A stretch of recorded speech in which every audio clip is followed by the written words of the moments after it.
Have launched a brief raid into Gaza ahead of an expected large-scale ground assault. The brief raid into northern Gaza struck several targets in order to prepare the battlefield for the expected upcoming ground incursion. It came after the UN warned it is on the verge of running out of fuel in the Gaza Strip, forcing it to sharply curtail relief efforts in the territory. The result will worsen an already devastating humanitarian situation. Gaza has been pummeled by constant Israeli airstrikes since a Hamas attack on southern Israel ignited the siege earlier this month. I'm Karen Shamas. The European Central Bank deciding to leave interest rates unchanged as fears of a recession intensify.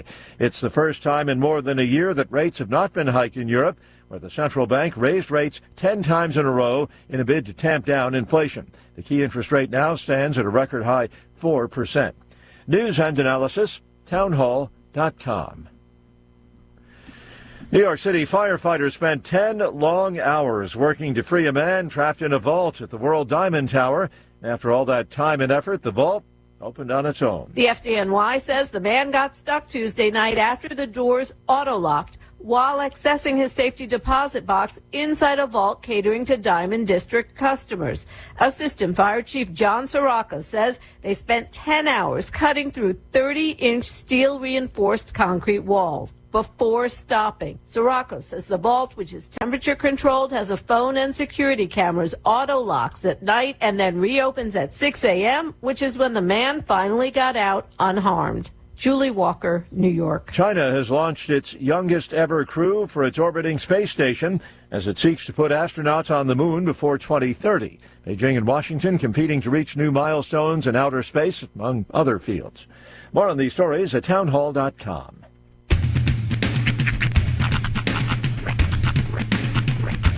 What in the wide, wide world of sports is going on here? I promise you, whatever scum did this, not one man in this force will rest for 1 minute until he's behind bars. Now let's grab a bite to eat. Yeah, come on. I feel the hot wind on my shoulder and the touch of a world that is older. I hit the switch and check the number. I leave it on and then I slumber. I hear the rhythm ringing through it. Flamenco guitar and cumbia music. I hear the talking of the DJ. The travelation, what does he say? I'm on a Mexican radio. I'm on a Mexican radio. Broadcasting live from high atop the J.P. White Building in downtown Roswell, New Mexico. It's Mornings with Mike Winters on 106.5 Roswell's Talk FM. Is that what I sound like when I talk? Now, here's your host, Mike Winters.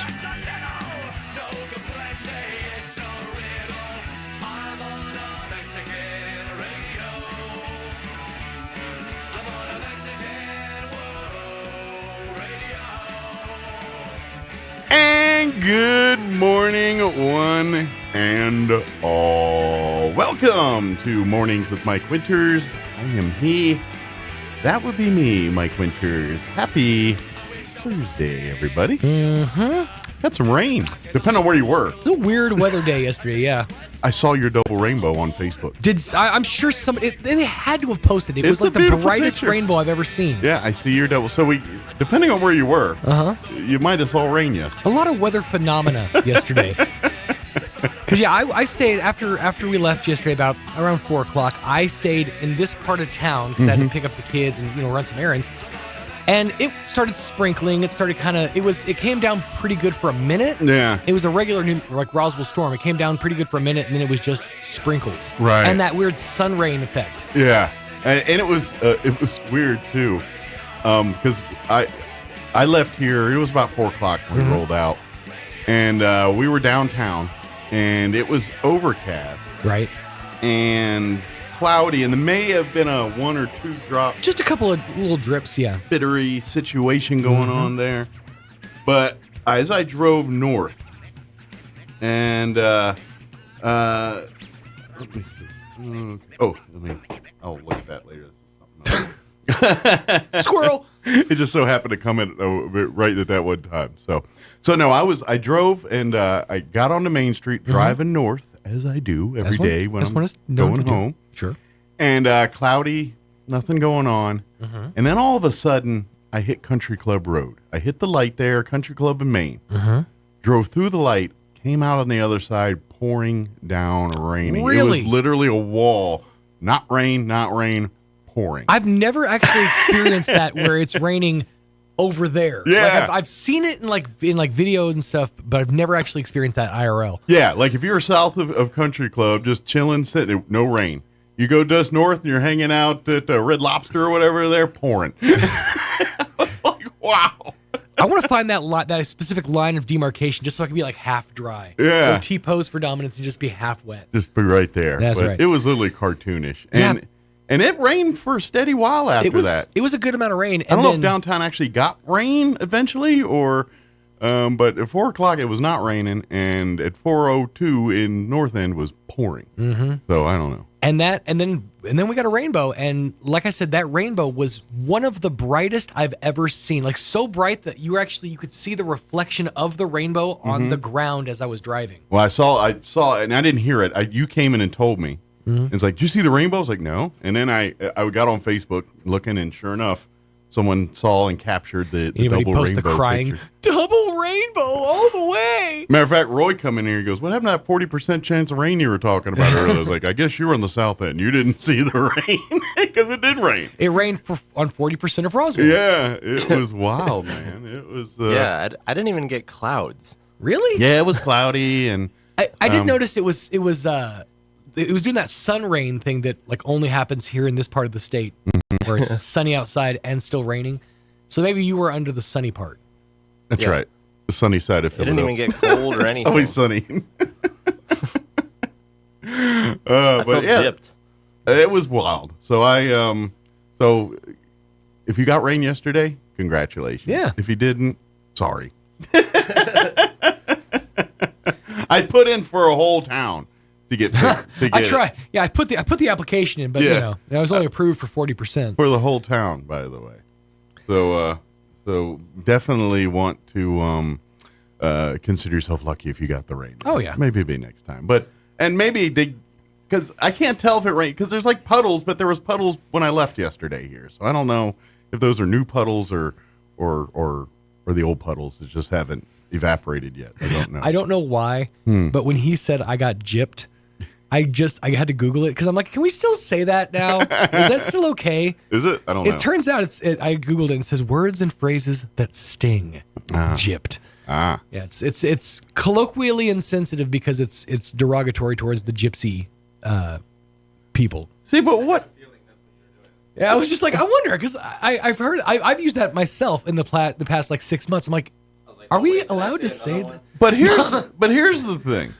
If you have to look up something to decide if you're offended by it or not, exactly. Maybe it's not a big deal. Right. maybe don't check in with the cultural zeitgeist to see if you should be offended. But that's kind of what I was doing. Was like, I wonder, is that insensitive? Because I've used that phrase myself several times. It's like, it feels innocuous, but it was said so much that I don't think of any connotation about it. It's like when people get offended when you say crazy. Yeah. Or like, that's insane. Yeah. Because, there are actual insane people. But let's face it, those people are kind of insane. Yeah. Yeah. Well, the people that are sensitive to these things generally have bigger fish to fry in their life. This station. They have bigger issues in their life. And this is, if you're that offended by everything, check yourself. You probably got some mental health problems going on there. Worry about yourself. Oh, so you're privileged enough to be offended. Check your privilege.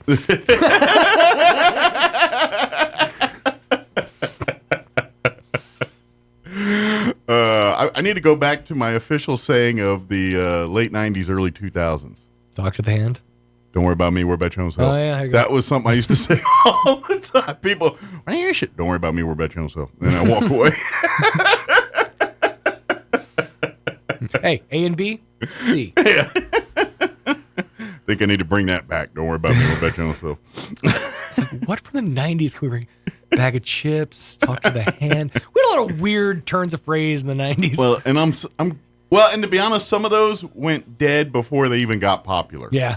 Like the moment they hit the lexicon of everybody, like when you see in a movie reference, She's All That in a Bag of Chips, it's already jumped the shark. It's already done. That jumped the shark in the movie She's All That.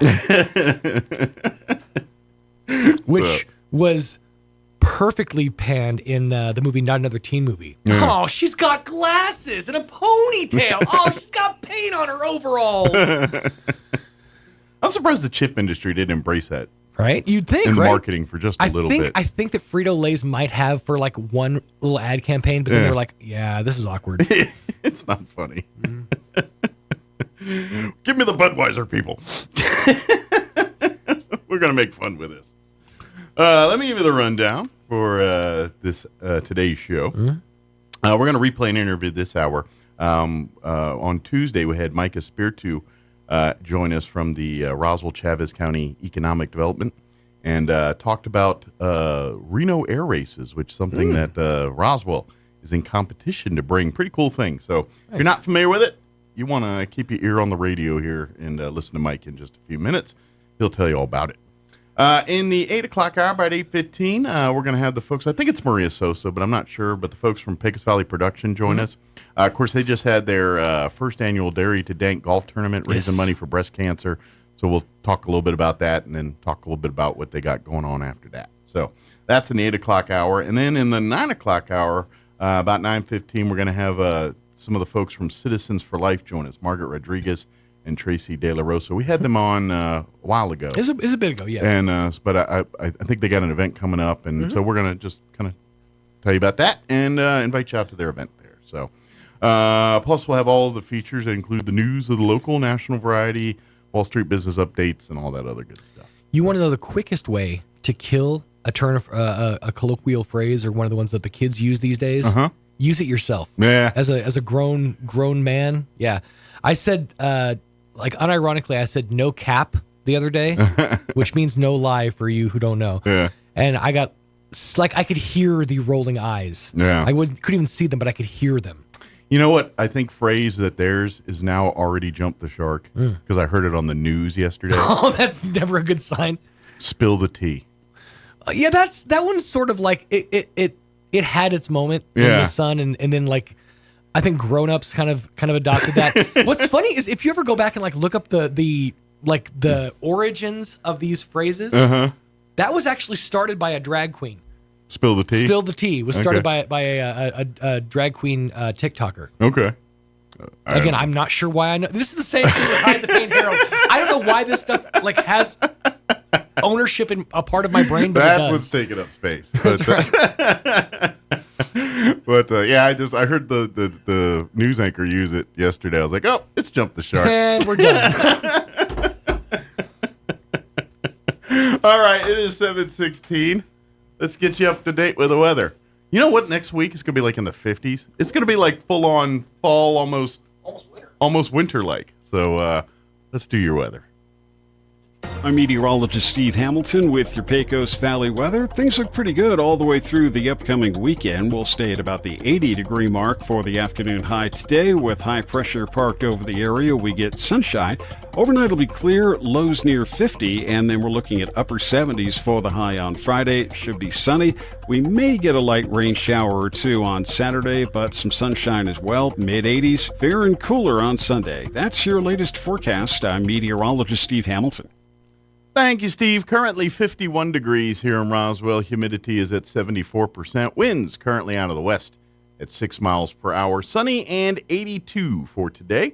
Winds will be out of the south, 5 to 10 miles per hour. Skies will be clear tonight. Looking at an overnight low of 49 degrees with south winds 5 to 10 miles per hour. Friday, sunny, 78. Winds will be out of the north, 5 to 10 miles per hour. Friday night, they were talking a little chance of rain Friday night, early in the week. Not so much now. Now they're just saying mostly clear, then becoming cloudy. No talk of rain with an overnight low of 57. South winds at around 10 miles per hour. Saturday, mostly sunny and 82. South winds 5 to 15 miles per hour early. However, could see wind gusts as high as 30 miles per hour Saturday afternoon, which is bringing in those cooler temps that I was talking about. Mostly clear Saturday night with an overnight low of 42. Sunday, there is a slight chance of rain, a 20% chance of showers before noon.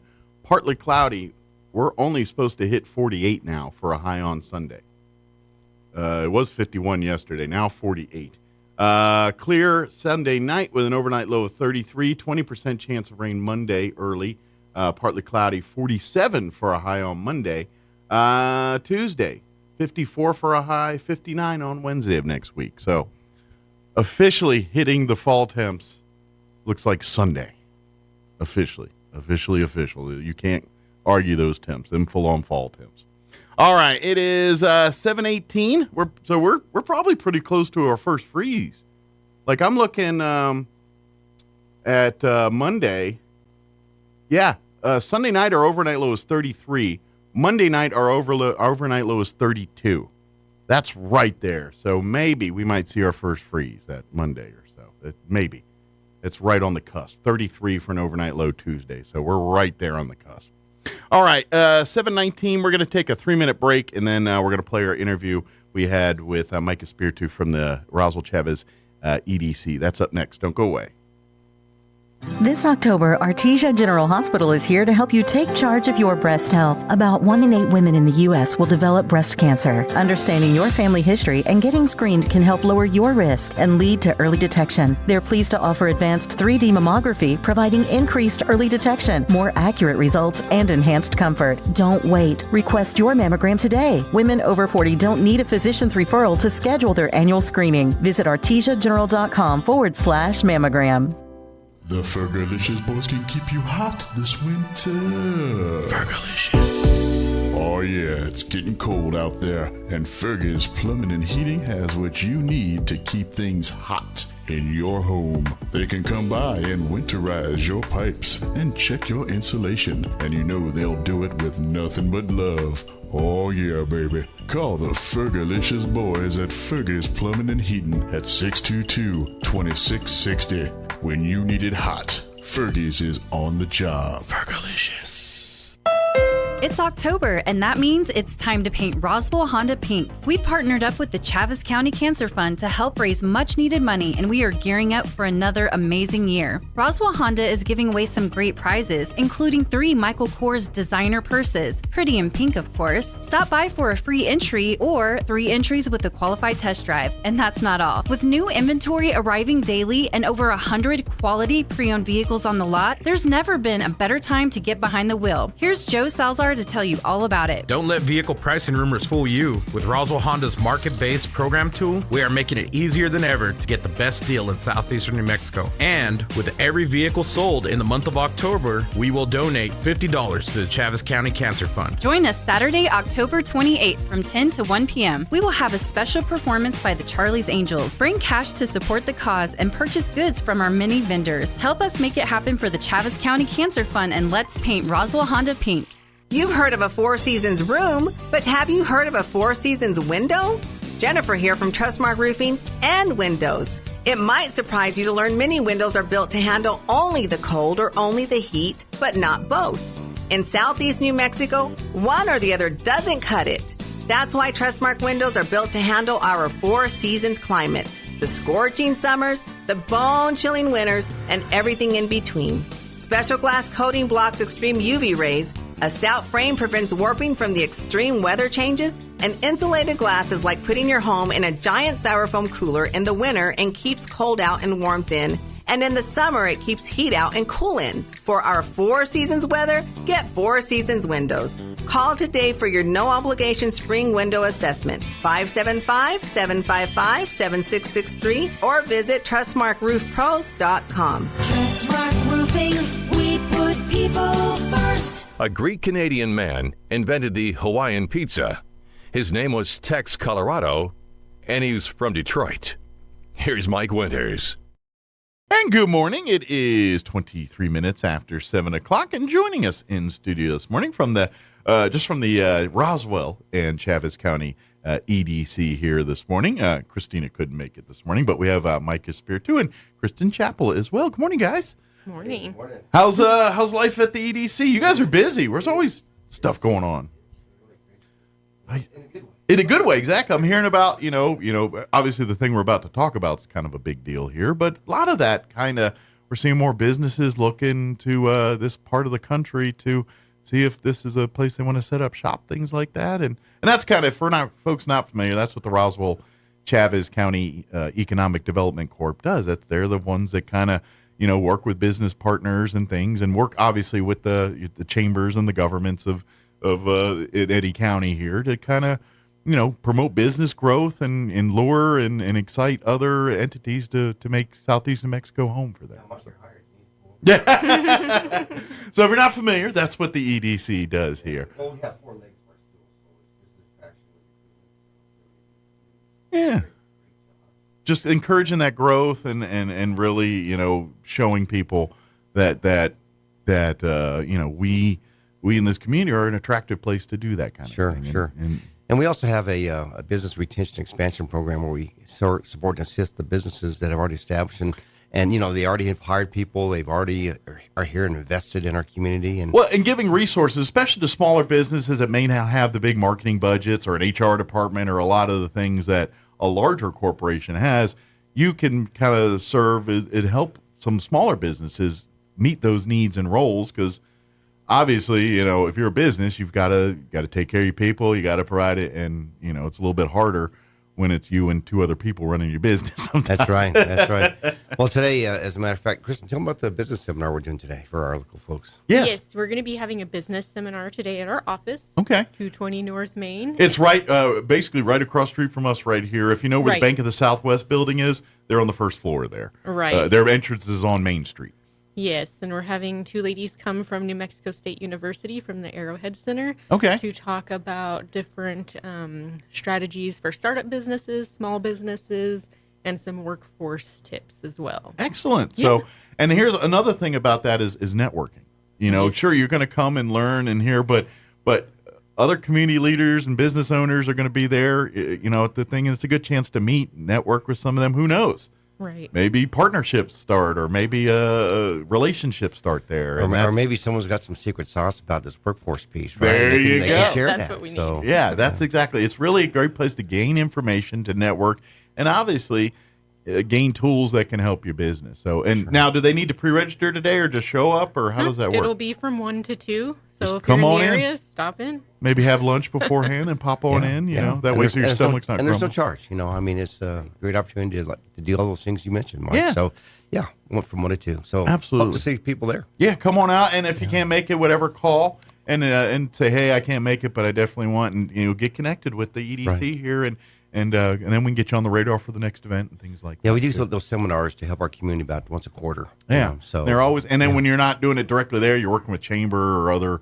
entities doing the same kind of stuff. Right. So it's a constantly educating, and when you're not, chasing and making other clients attractive to this area and all that, this is one of those things. Now, that being said, you want to talk Reno Air Races here a little bit? Sure. So this is a big deal for people that aren't really seen anything about this yet. Right. Most people know what NASCAR is, right? Mhm. And this is like NASCAR in the sky. It's 7 classes of races. It's the only FAA accredited aerospace race in the country. Wow. So this is the only one authorized. And right. Anybody else tries this, they're getting shut down pretty quick. For 59 years, for 59 years, they've been operating out of Reno Stead, and they're being pushed out by development. Okay. And so Reno's just getting, I guess, too many populated area for what they want to do with the air race. It's really more commercial development. They want to build big buildings and more houses. And those tend to get in the way when you're trying to fly at high rates of speed in a little airplane. So it's pretty exciting because this opportunity will really elevate the tide here in Roswell, Chavez County. Actually, all of Southeast New Mexico, if not the state. Because it's really going to bring a lot of folks here to our community and really provide great economic impact to help us grow and develop and be a better town. Absolutely. It's now for folks that have now. There's been a lot of stuff shared by not only the EDC but the city and city councilors. So if you've been on social media, you've probably seen some stuff. Hopefully you have. That's the idea about the Reno air races and so basically, what Roswell's in a competition right now. Like you said, Reno is kind of it's outgrown or the ability to host this event here. So the Reno Air Race is looking to move, and I believe is it 6 cities or there's there's 6 including Roswell. 6 including Roswell that are in the running, And so right now they're asking folks to kind of get socially on there and share and kind of, remind those Reno people how friendly our Roswell folks are and things like that. But we're in the running with 6 other cities to potentially land this event that, and I guess the best thing I could compare it to people that don't know, this could be like our version of Balloon Fiesta Absolutely. Here in Roswell, New Mexico. That's right. I mean, I think this year they attracted about 70,000 people. The economic impact they estimate this year to be about $125 million. Wow. Their last economic study was done by the University of Nevada, and then it was in 2019. And then they had over $100 million of economic impact a year, as well as about 65,000. Those are big numbers. Big numbers. Mm-hmm. And the biggest thing that people ask is, gosh, can we handle that type of... What kind of infrastructure are these folks needing? And it's a really good question. Mm-hmm. But if you look at not just Roswell, but our region, we have Ruidoso, we have Artesia, we have Clovis, Portales, Carlsbad. If you look Hobbs, if you look at our region in southeast New Mexico, we can. Obviously, there's some things we need to do. Sure. And one of the best things we have about this whole adventure, if you will, is the city and the county has been very much involved, our elected officials. Yeah. In fact, Christine Arnold, the mayor pro tem. She's supposed to be here today with us, but, busy city councilors. And we're fortunate that she's been part of that because she's really the strategic project director over the entire piece. Sure. I'm just the mouthpiece and trying to get it all moving, trying to coalesce do what you do. You're the one who puts the connections together. Well, we learned about this. The EDC learned about this back in February and learned that they were looking to look for new homes. So we created this team of people, local leaders, business people, and sat down and talked about, can we really do this? And, sure. We had a lot of questions. We said, man, we don't know that we can. So we were invited to a conference, pre-bidders conference in Reno, and 4 of us went. John Hitchcock, Bob Korn, Christine Arnold, and myself. Mm-hmm.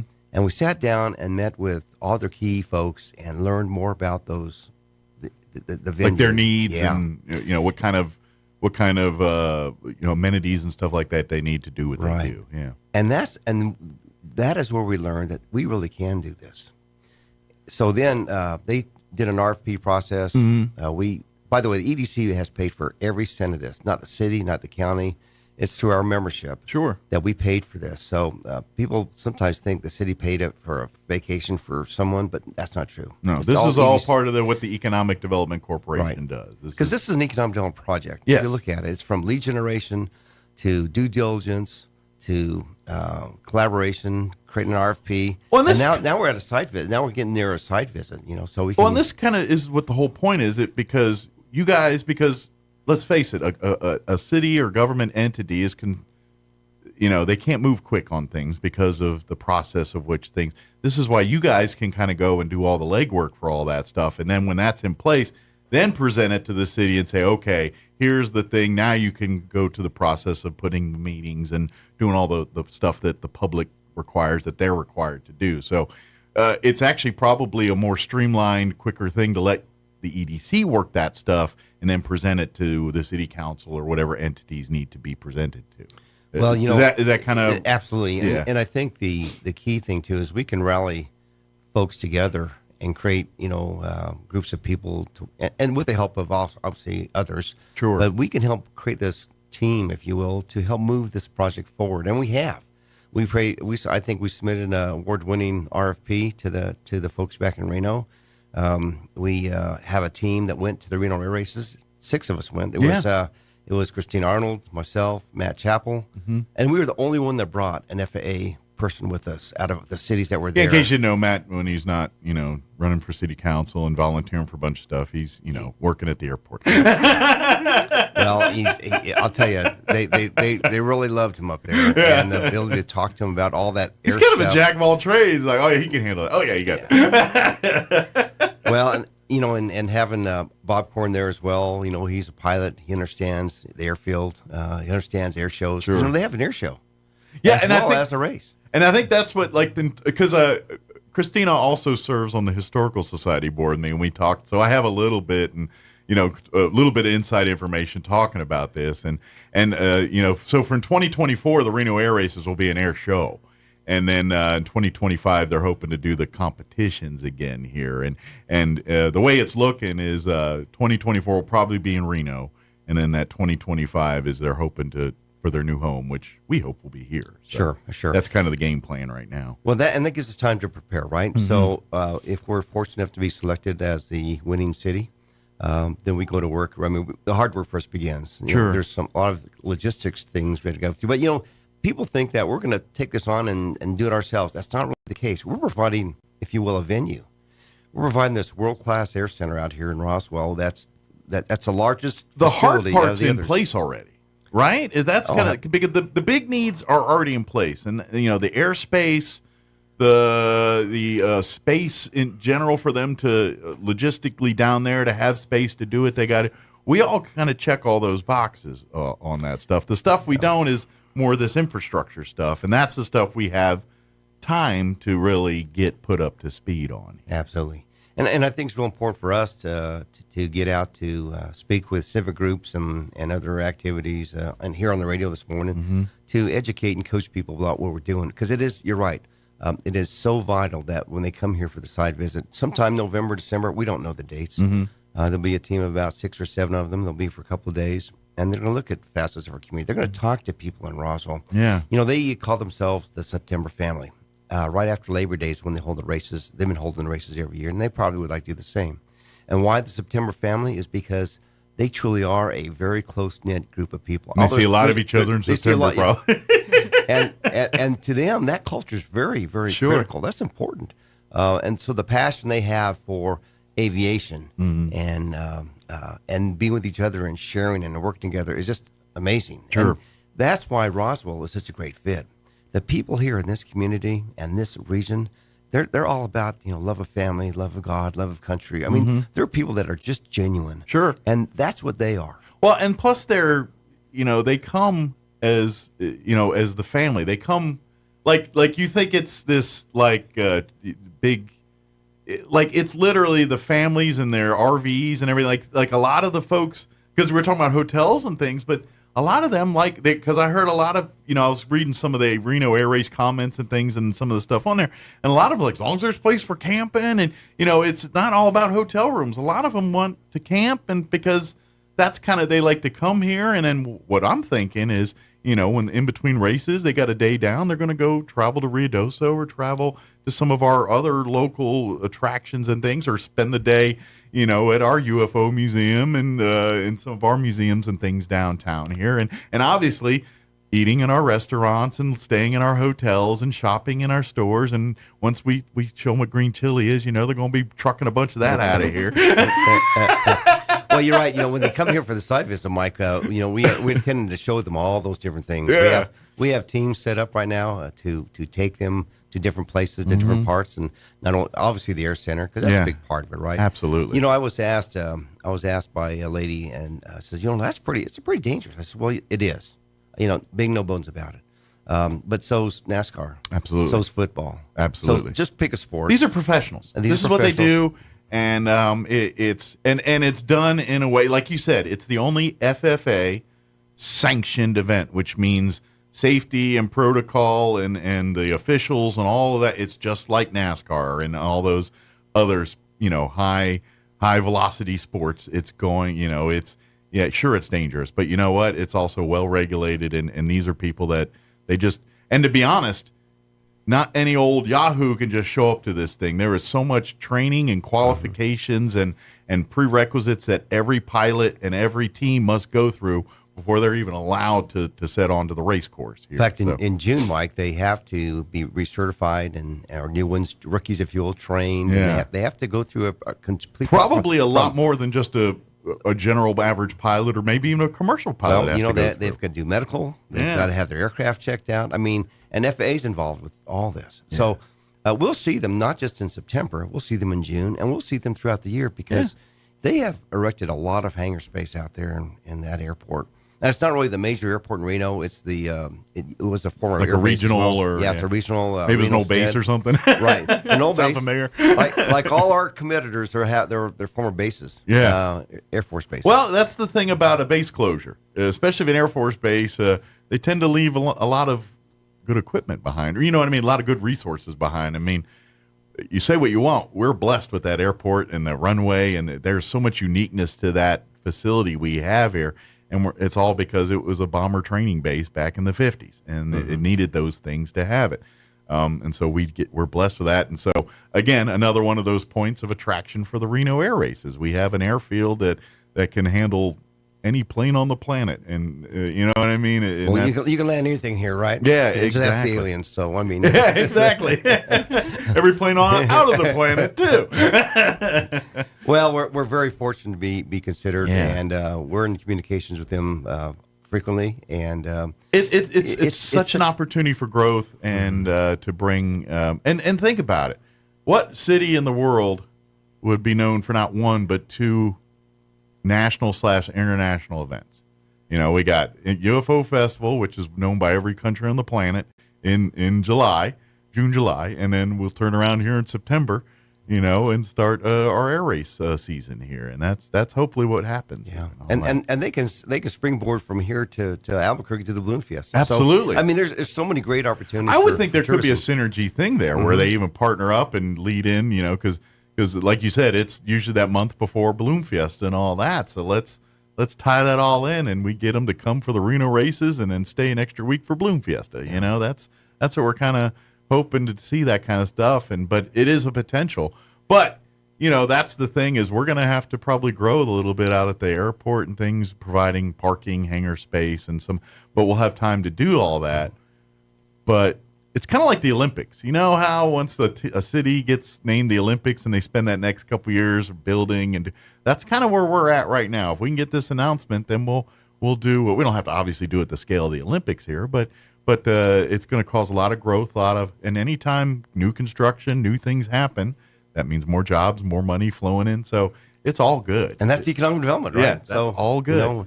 I can't overstate the impact that our from the mayor's office, throughout the counselors, city manager, the county folks, county commissioner. I mean, everyone, elected officials, are all on board. Sure. And I think it's really important, because this is in my mind, it's game changing. Sure. It's a big event that we need that type of support, and I think having their vision is a big part of how we can move this whole area forward. And just your opinion, obviously, because you know what you do for a living and what you guys see every day would probably give a little bit more expert opinion on this, but I could see the potential for it to cause that air center to be bigger and do more things. Like now that we have, say, the Reno Air Races do come in and they have it, I mean, that's going to create more demand here, but I think it's also going to create more need at the air center, whereas other businesses, who knows, maybe this spawns someone outside of American Eagle to say, you know what, they got this here, we need to bring our commercial in there, because if we're bringing thousands of people in at a given time that all don't want to fly into Albuquerque, or flying through Dallas, who knows what this means. This might mean bigger things where Southwest or other major airlines might say, you know what, we need to set up a hub there in Roswell. I mean, this could all begat that if we play our cards right here. Absolutely, and I agree with you. I think that having the air races are one thing, but it's going to bring other activity, Absolutely. other businesses, supporting businesses. Sure. And who knows how many other aviation industry businesses that maybe serve the Reno Air Races, mechanics or engine remodels. Just or think whatever. about all the things that are required, from fuel to mechanics, like you mentioned, parts. Yeah. I mean, it's just so many things that we probably can't even think about. Absolutely. And then, guess what that means? More classes at ENMUR to train these people to get, this is kind of a really the potential to be a huge landmine windfall situation for Roswell, New Mexico. This could be one of these things that if we do this right, it could put another feather into what Roswell is and what we're known for, and it really is a chance to make this town of 50,000.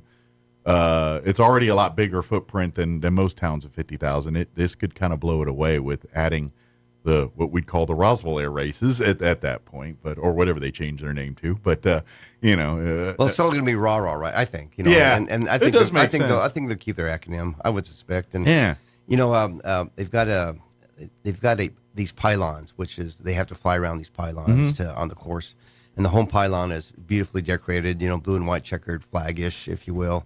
And their logo actually has an airplane circling that pylon. Okay. And when we were there, we noticed that, and we already started working on a new logo for them. That's got us. They got an airplane under the R, the Roswell R, with the alien spaceship on top, and then have an airplane chasing a little spacecraft. Nice. So anyway, we've got a lot of stuff that we're working on. We're fortunate to have the people that are involved with this because we can't do it ourselves, right? EDC, we're just folks that come up with these ideas and trying to help stimulate the economy and work with the people here to help make it happen.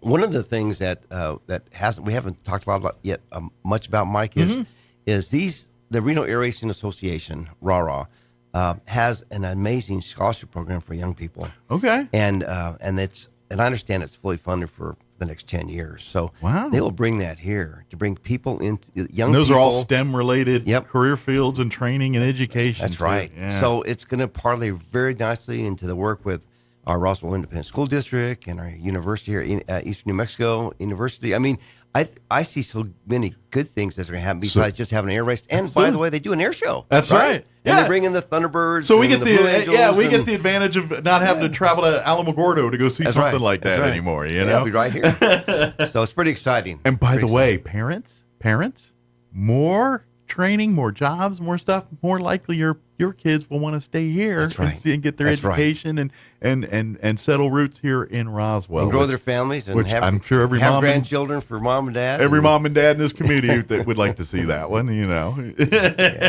Kids may not now because they're kids, but they'll see the big picture here in a little bit. I think so. But that's one of those things we always hear. We always hear stuff like, "Well, we lose our youth because they go and get educated and go off." It's like we got to provide them places, reasons to want to stay here. Right. And I think the Reno Air Races could be that one of those linchpins that really begats more of that kind of thing. Because like you said, if that's here, that means more's coming here, more amenities, more things to meet that need. We could, in theory, we could be more. We already, we looked during COVID when the whole airline industry shut down and Roswell turned into a very much needed storage location for many of these airlines and things. This Reno Air Race could, in essence, turn us into another scenario like that, where who knows if they start, next thing you know, Roswell all of a sudden turns into the place where most small engine aircraft repair get made or something like, you know what I mean? Or we're just known for that kind of thing. And it just could be because the Reno Air Races are here now. You know? That's the kind of stuff this could potentially mean for that. It can really, but it will. Yeah. It'll significantly. Not to mention the companies currently here, your Dean Baldwin's and all the other ones that, maybe this could generate business for them too. Who knows? It's a win-win for everybody. Yeah, I think so. And I think when the people here in our community understand more about the races, as we're talking about this morning, if they would share the information and share the enthusiasm and it's the excitement. It is. It's excitement of how we have a vision to grow our community in southeast New Mexico like we've never had. We've never had in this regard. And what you were attesting to earlier, that's, again, I got the presentation with Matt and Christina, and like you said, these folks are like family folks. It's legit like a big giant family. And so it's the same mindset. It's very much good old people at home, just doing what they love, and they love spending time with family, being outdoors, living, some, like you said, some, they want to live in the RV for a month, and that's what they love doing. So they want that. And then you have others. They're like, no, I like to wake up to a breakfast and, well, and air conditioning. But some will pitch tents too. Yeah, sleep under their airplanes. I mean, it's really just a bunch of family. It's friends and family. It's a community and a bunch of friendly people. And I know that once they come to Roswell and see it, they're going to love it, and they're going to want to come, and we're going to turn them all into green chili lovers. That's right. And they're going to, They'll all be saying red or green. We need to repaint our airplanes. Red or green. Maybe that's going to be a thing. Maybe they work it in, and that'll be. Maybe they start a special red or green race or something. Who knows? But I encourage people to go to their website and just get a sense of it, and then when they see that, it gets you pretty motivated. Sure, because. And if you do Facebook and all that, there is a post going around. I think if you go to Juliana's, I've seen it on multiple pages, talking about you can kind of read a little bit more about the what we're talking about here. But they're asking people share, comment, and brag on Roswell a little bit. Help us out and overwhelm them. And we're doing pretty good because every post I've looked at so far, I've been reading, and I'm going to say it's hundreds of comments now, but I'm going to say. 1 out of every 3 comments is a Roswell comment right now. So I think we're dominating the conversation last time I looked. One thing that some folks don't know yet, Mike, is that currently they have about 1,200 volunteers. That's a big number, right? And at first I was going, can we raise volunteers? But they have their own volunteer network. And some of those are probably specialized, like they need to know certain things to be the volunteer there, specialized work. They surveyed their volunteers, and by the way, they don't all come from Reno.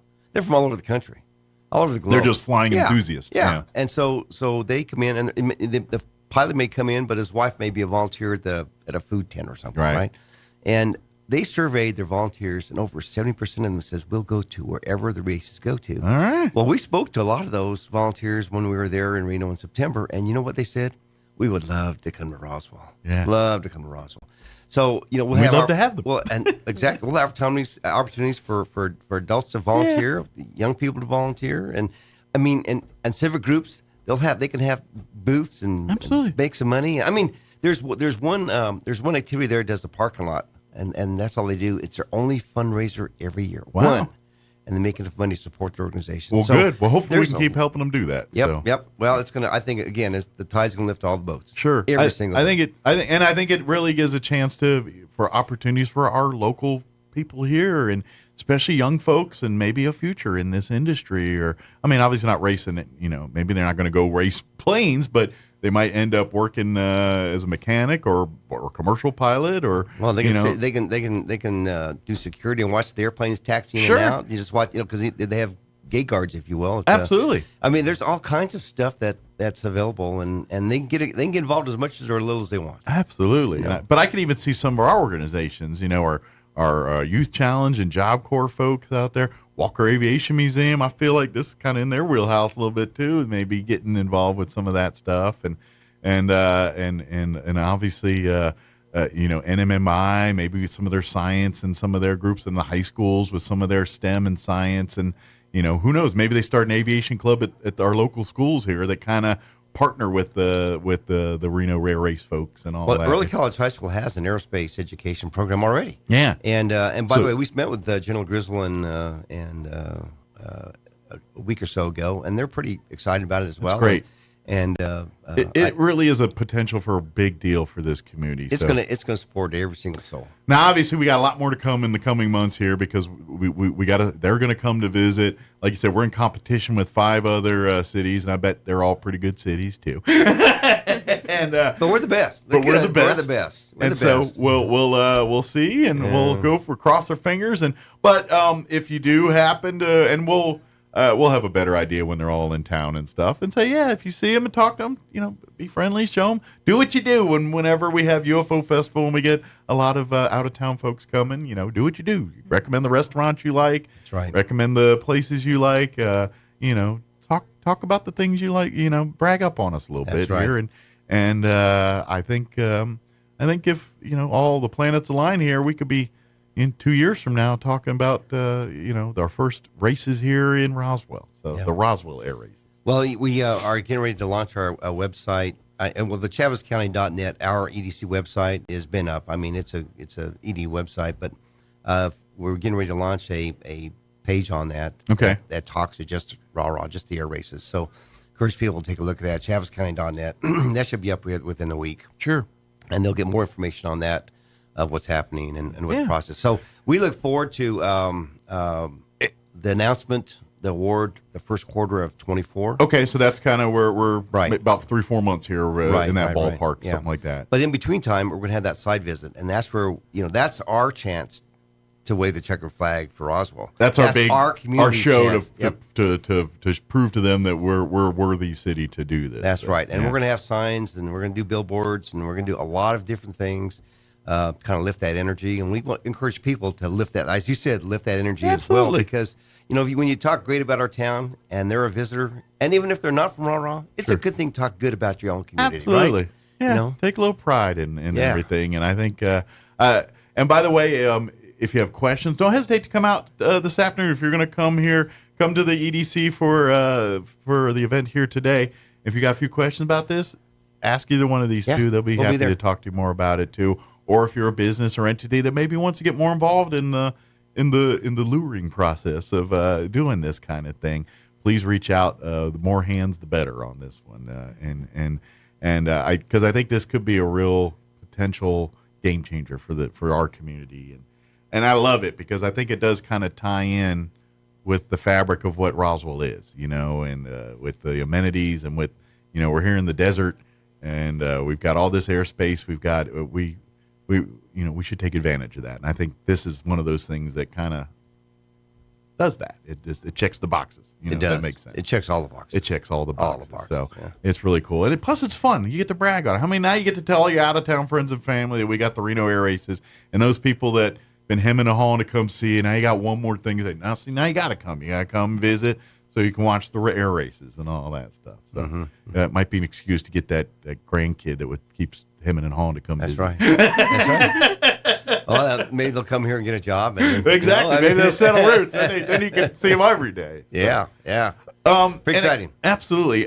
If you have any questions about anything, like you said, you can always come by this afternoon. If you look on I know you guys do Facebook. What other social media? Yeah, Instagram. If you look for Roswell Chavez EDC, it'll pop right up. Like and follow. Ask questions there. What's the phone number to the office? 575-622-1975. And if you want any more information about getting involved, becoming a member, doing anything with the EDC for your business or your organization, even that has nothing to do with Reno Air Races or anything like that, please reach out to Mike or Kristen here, and let's get that ball started too. Well, the membership in organizations is important because those are business people and individuals that support the growing economy of Roswell and Chavez County. And we're fortunate to have the ones we have and have been with us. Many have been with us for a number of years. And those are the funds we use for things like this. That's where their money goes towards. Absolutely. Is how do we continue to create more opportunity for Roswell and Chavez County? If you're not networking and not doing that, then you're falling behind in your business. It's just the truth. No matter what your business is or what your industry is, if you're not networking and trying to grow and do all that, then you're going backwards. And if they want membership information, just have them give us a call. Yeah, absolutely. 622-1975. We'd be happy to talk to them. We're not here to sell memberships, but we're here to talk about how we come together as a community grow our economy. It's about do the events, and I think the membership kind of sells itself, if that makes sense. So you do the thing, and then you're like, this is why you're a member. Okay, let's be a member. Good deal. Yeah. Well, thank you guys. Appreciate it. Appreciate it. We'll see you next time and anytime. And please, as we get definitely closer to some milestones in this little deal, please keep us in the loop and let us know so we can let everybody else know. Well, Kristen's also working on our legislative event next year during the session. So she's busy. And I know it's only October, but it's just the right January's going to be here quick. Yeah. This is a 30-day this time, right? It is. So it'll be a quick one. It'll be a fast and furious one. So. So should be good. So we'll get you back in to talk a little bit more about that stuff too. So good deal. Thank you guys. Appreciate you. Thank you. Stay dry today, or cool or warm. Whatever. It's kind of a weird day. So do the opposite of whatever it is doing. Stay. Yeah. Well, just remember Rah-Rah. That's right. That's right. This is one day we want rain, not when they're here. That's right. That's right. Thanks, Mike. You guys. Appreciate it. All right. It is 7:58. Let's take a quick break before news. Don't go away. It's October, and that means it's Mike Winter. With your Pecos Valley News update, I'm Jared Cirillo. A tragic house fire in Roswell has left 3 children dead.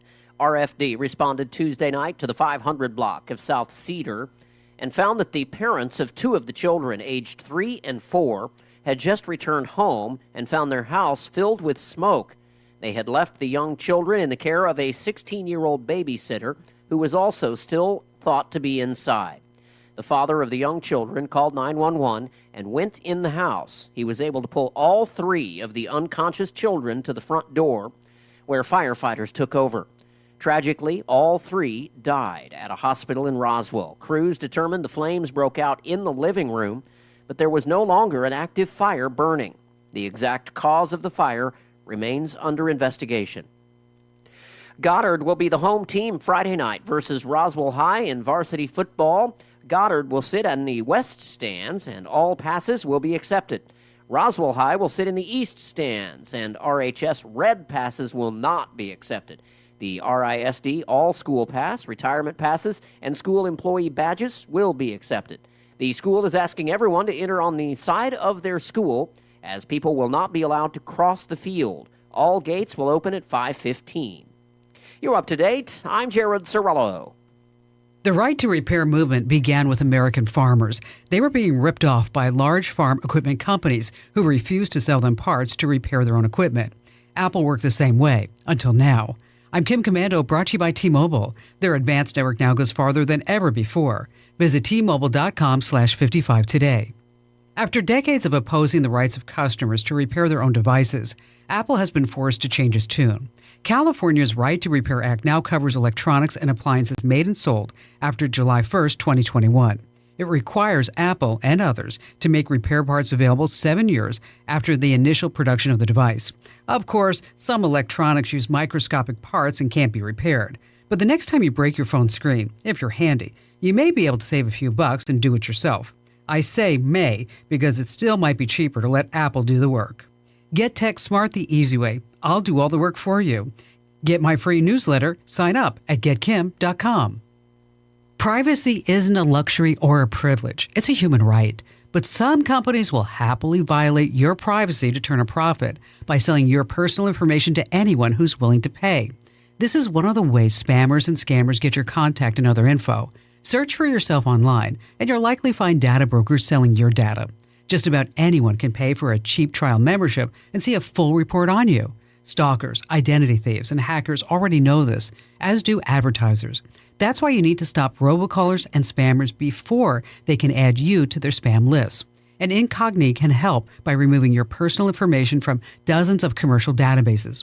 Right now, Incogni has a special offer just for Commando listeners.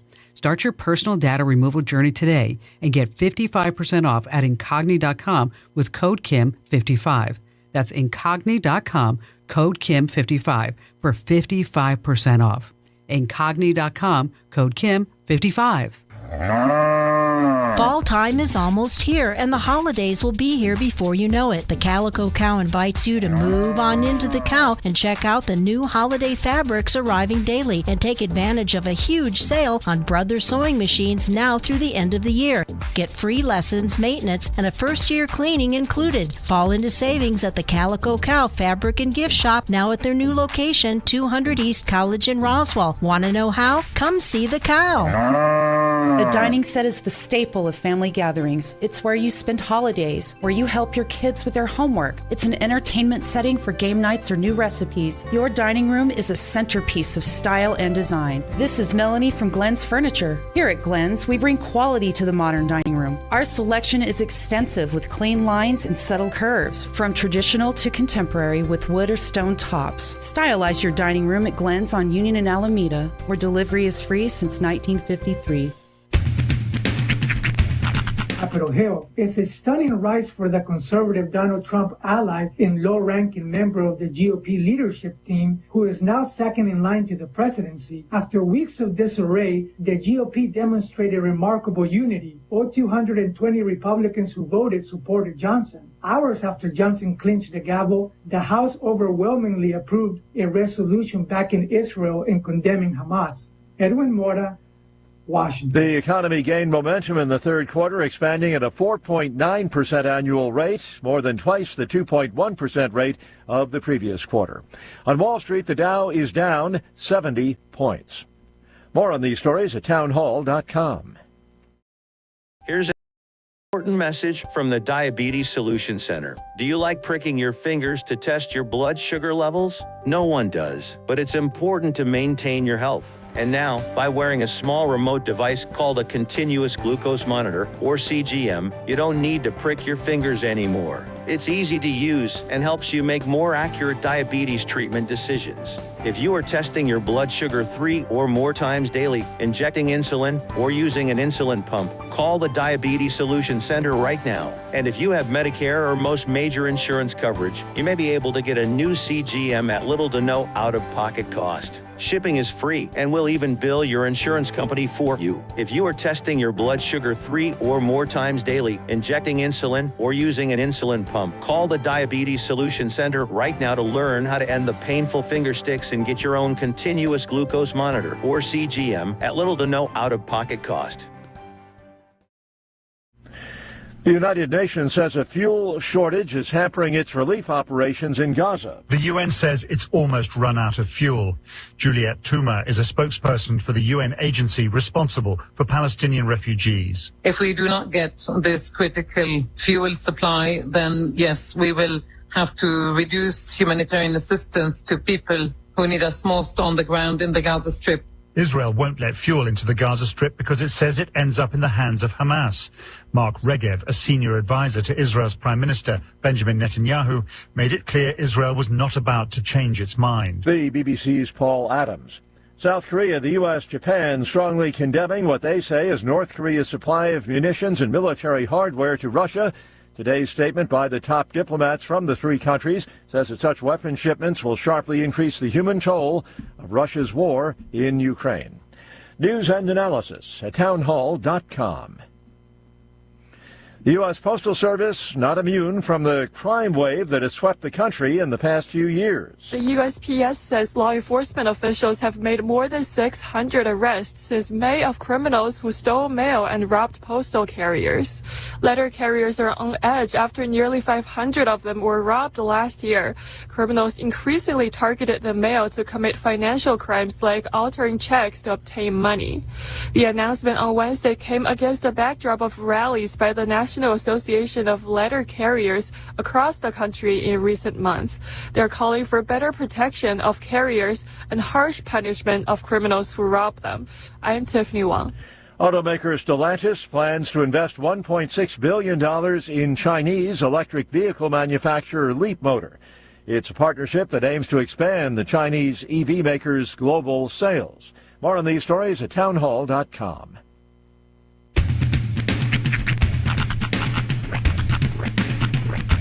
What in the wide, wide world of sports is going on here? I promise you, whatever scum did this, not one man on this force will rest for 1 minute until he's behind bars. Now let's grab a bite to eat. Yeah, come on. I feel the hot wind on my shoulder and the touch of a world that is older. I hit the switch and check the number. I leave it on and then I slumber.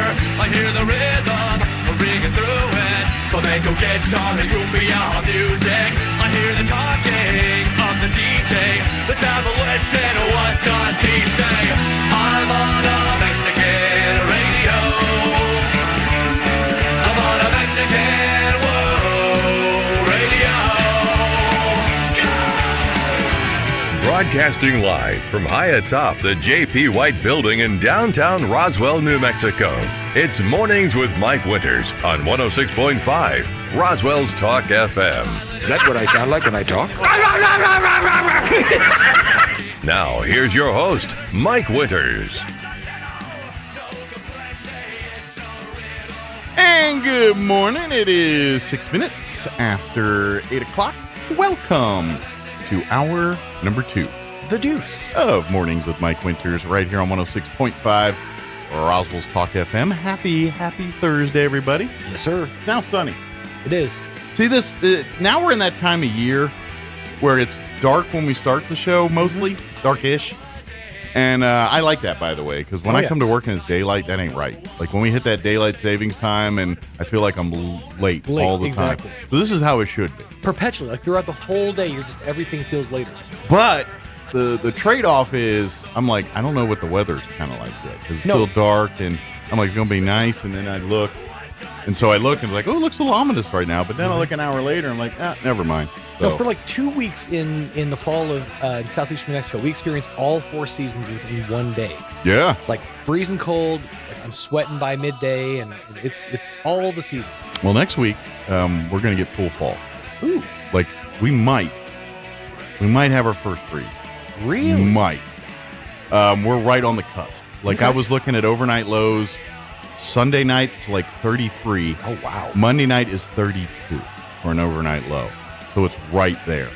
It is right heat are there. going. Yeah. But and our highs are 40s and 50s. Like, our high on Sunday is like 48. Nice. And I think it's like 49 or 50 on Monday. And, I don't think we get like mid-50s till like Wednesday of next week. So. Love it. Yeah. Jacket weather is back again. Meanwhile, it's going to be 82 today. Saturday's going to be the day. Saturday's going to be like 82. It's going to get windy in the afternoon, and then next thing you know, you're going to wake up Sunday morning like, what happened? Where'd summer go? And that's what's going to happen here. So It's going to be cold out for the overnight hours, so bring the plants and the pets inside, maybe even the husband. Mm-hmm. Give him Although, the night off. you can put a heat lamp in that doghouse, and it'll keep warm. That's true.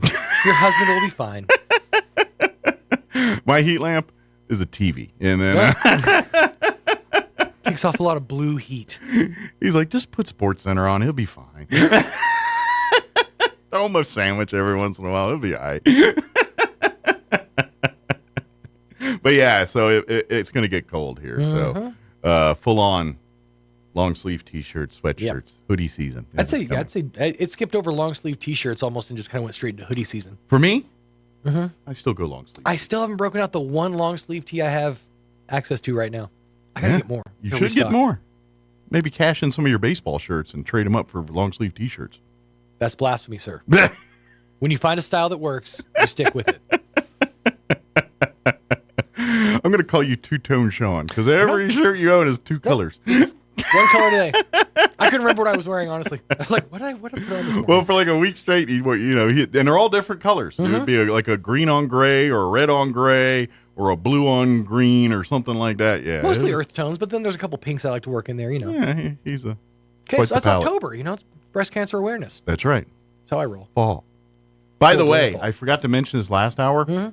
I did my painting yesterday. I was going to talk about how you channeled your inner Bob Ross. I did my inner Bob Ross yesterday. So for folks that don't know, Tammy Alvarez over at Main Street Arts, she's putting together this cool charity deal where she's asking folks around town to paint a little 4x4-inch painting for their favorite, and it's going to go to favorite charities. And in February, they're going to have a big silent auction night and all this, where they're going to raise money for charity and do all this, and with all these little paintings that all the, kind of our local celebrities / known people have painted. Yeah. And so I said, yeah, this sounds like fun. Sign me up. Sign me up. And so I went to go to Main Street Arts yesterday and painted my painting yesterday. And I ain't going to lie, I'm looking and I'm liking it. I'm proud of myself. I was rather impressed by your work. Channeled my inner Bob Ross. And I'm not ashamed of it. Your mountains looked a little craggy. Do we have? I heard you send it to Roy. I did text it to Roy. If Roy wants to throw it up on the video, we can't see it because our TV's not hooked up this morning. We don't have that technology. But it is there. I'll show these guys on my phone if they really, really care. But yeah, I don't know why they would. It's a nice little valley into the mountains scene. I went Bob Ross desert. So what I did was I went more desert with the foreground and the grass is what we have. And then lead you up to the big gray purpley mountains with the you worked in the crags, which I liked. I did. Tammy helped me. He's detailed. Tammy coached me through my inner Bob Ross. See what she was doing, and so I did Bob Ross style, no pre-drawn. I just said, we'll just put some blue here and some, we did the whole, I didn't talk like Bob because. Did you use one of those fancy blades that he uses? No, because I only had a 4-inch canvas, so I'm using enough. little brushes here. It'd be kind of weird to use a big 6-inch spatula jobber on a 4-inch canvas. But I got it. Did you at least have colors on the thing? On, a plate. It was like a plate. Okay. It was a plate of colors. It was, and she was doing the mixing and all that. They don't trust me with that stuff. But as far as I'm just proud of you that you didn't use your thumbs. Honestly. Well. My thumb. I know. My thumb was blue yesterday. There was a little bit of paint on his thumb. I was like, look at that authenticity. I said, I'm a painter, and I had a big blue thumb. Yeah. But anyway, so what I did was, and what Tammy did was she was like, okay, this is the techniques. And she had like a piece of paper. Mhm. And she was like, now, when you want to create your grass, you want to do this. And she like did the strokes on the paper. And then I said, oh, I mimicked. And I was like, okay. And then I got on the canvas. And, and then I was like, oh, dang, that does look like grass. But here's the thing I learned about painting is like I'm up close because it's a 4-inch painting. And I'm up there trying to paint. And I'm kind of, when I'm done, I'm like, looks like a child did it. It's kind of not good. And then she goes, no, you're not supposed to look at it. She goes, no, stand back and look at it. And I'm like, oh. And then she said, and take a picture of it. Gotcha. And once you do that, then I'm like, now I'm proud of it. It's hot from far away. Yeah, but up close. Yeah, up close. Yeah, I know. So when you go to this thing in February, squint a little. Don't, because if you stand back, you're going to appreciate my work much more. I saw it up close. And I think it was pretty good. You're not supposed to necessarily see, the brush strokes and the details. And you don't. Well, close you do because you're up close. But when you are far away, I'm not saying I'm Bob Ross.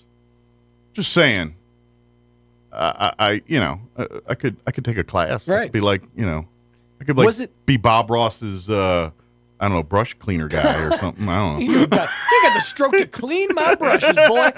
Was it one-on-one with? Oh yeah, it was just her and I. Nice. I mean, there was other people talking and hanging out in the room, but it was just her and I working together on this project. Did she pull a ghost on you? Did she okay, now what you want to do and wrap your arms around you and then no. Okay. She was in front of me. No, everything was above board. We weren't ceramics doing ceramics. All of a sudden we're making a pot and I was shirtless. Follow my hand. No, none of that was.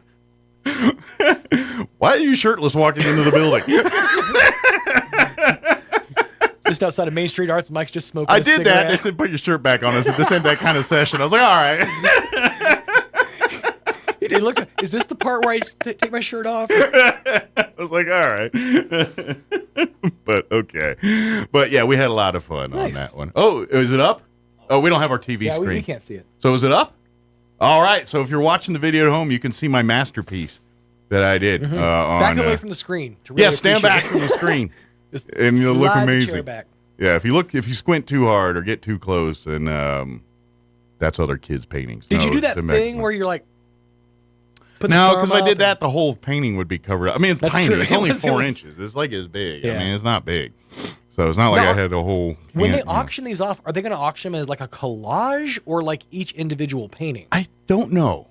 That I don't know all the details how that. You know what? Next Friday, we're going to have them come in and we'll talk a little bit more about that and all. They'll be joining us periodically throughout. But I'm not exactly sure how the event on February is going to quite go down, but it's going to be it's going to be pretty cool. It would be really cool to have like a 4x4 framed work, like with like the classy frame. They're going to be sitting on little easels. Okay. Yeah. Nice. Matter of fact, I think the painting I have is on an easel. It's going to be on a little easel just like that. Very cool. Like you see in that photo. Okay. Yeah. Nice. Well, congratulations. Thank you. I'm an artist now. Yeah. He's going to get that on his cards too. Professional radio personality / artist. Means I got to get a new hat. It does. I need a more wider. It means more people French, more people get to beret-like. use words with you like commissioned. We commissioned you to work up a piece for us. That's right. I'm going to do that with my commercials. Yeah. Like when they tell me to make an ad, I'm like, you got to commission me. I've been commissioned to create this ad commercial for you. I'm an artist now. That's right. An audio artist. I prefer the term artisan. That's right. My stuff's more like homemade. I have a painting. You will respect me. I've got one under my belt. Yeah, that's all it takes. It's all I know is it came out way better than I expected it. So thank you to Tammy for making me look good. She really did help me out there because quite clearly I knew none of the techniques that are in that painting until she showed me exactly what that was. Otherwise, you'd be like, "What is that? Are those mountains?" I'm like, I grew a potato one time. Does that make me a farmer? It's like, yeah, exactly. Sweet. I just want to make sure. Yep. Cool. I grew a chili pepper. I'm an agriculturist too. All right, it is 8:16. Yeah, boys. Stay tuned. We're gonna let me give you the rundown for this hour of the show. We'll do the weather here in just a bit, officially. Not that stuff I said earlier, actual weather. We'll do that here in just a bit, and then shortly thereafter, we're going to be joined from Pecos Valley Production, Maria Sosa, and then also from the Anita Salas Memorial Fund, which is raising money for breast cancer and things. We're going to have Consuela as well joining us here. I wrote say your name. Yeah, Montano. I wrote, and I was like, there's a Y at the end. Why did I put a Y on here? And I don't know why I did. I was not listening to what I was writing, so I'm not a smart man. But anyway, but we're going to talk, of course, they just had their Dairy to Dank golf tournament where they raised a bunch of money for breast cancer research and things, so we're going to talk all about that here, talk about the organization, talk about what Pecos Valley Productions is going on, and in case you haven't noticed, like each month, Pecos Valley Productions kind of picks different charities, different organizations that they want to kind of help and support and nurture. And so it's all about breast cancer in October. So that's what we're talking about this month. So we'll talk with the ladies here in just a bit. Later on, we'll get you up to date with news of the local variety. I'll try to work that Cowboys report in. Yeah. I'm hit or miss with getting that done. You know my loyalties. Don't do that on purpose or nothing, do you? Oh, the hour got away from me. Darndest thing. Hey, when my team's good again and I'm not embarrassed by them, then I'll share the wealth of other teams. But till then, they're all in the doghouse. So, and then we'll get you your Wall Street business update and all that other stuff too. Before we do any of that, though, let's take a look at your weather. I'm meteorologist Steve Hamilton with your Pecos Valley weather. Things look pretty good all the way through the upcoming weekend. We'll stay at about the 80-degree mark for the afternoon high today. With high pressure parked over the area, we get sunshine.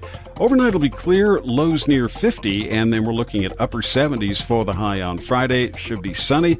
We may get a light rain shower or two on Saturday, but some sunshine as well. Mid-80s, fair and cooler on Sunday. That's your latest forecast. I'm meteorologist Steve Hamilton. Thank you, Steve. Currently 51 degrees here in Roswell. Humidity is at 74%. Winds currently out of the west at 6 miles per hour. As I mentioned, Joy today, sunny and 82. Winds will be out of the south 5 to 10.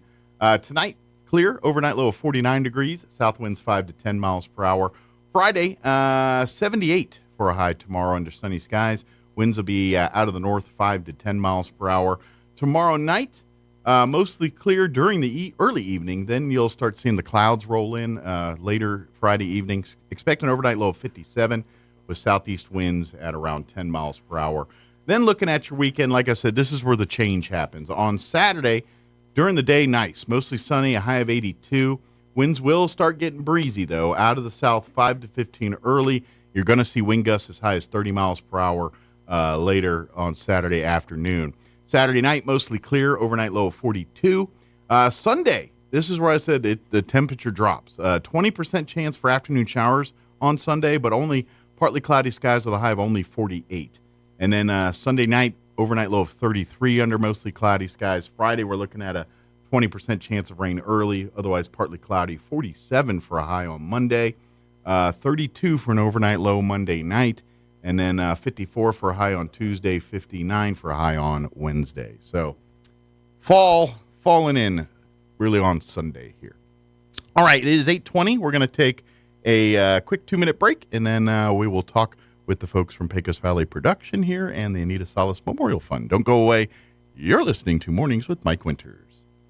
Honey, read this. Seems Councilman Barry Foster didn't pay his water bill for over 2 years, owing almost $2,000. How? They would have cut his water off. State mandates the water service couldn't be cut during COVID. This says the Fosters make around $150,000 a year, and they refuse to pay their water bill? Since Barry Foster's been on city council, city debt has tripled. With rising crime, he voted against hiring 5 new police officers. And the city delayed vital repairs to our drinking water system. Now, repair costs have skyrocketed. It's time for a change. Change by voting for Carlos Marujo. He's a supervisor at Eastern New Mexico U. Carlos knows how inflation impacts Roswell's working families. Carlos Marujo will demand Roswell live within its means. He respects taxpayers. We can't afford 16 years of Councilman Barry Foster. Our Values PAC is responsible for the content of this advertising. Paid for by Our Values PAC. Not authorized by any candidate or candidates committee.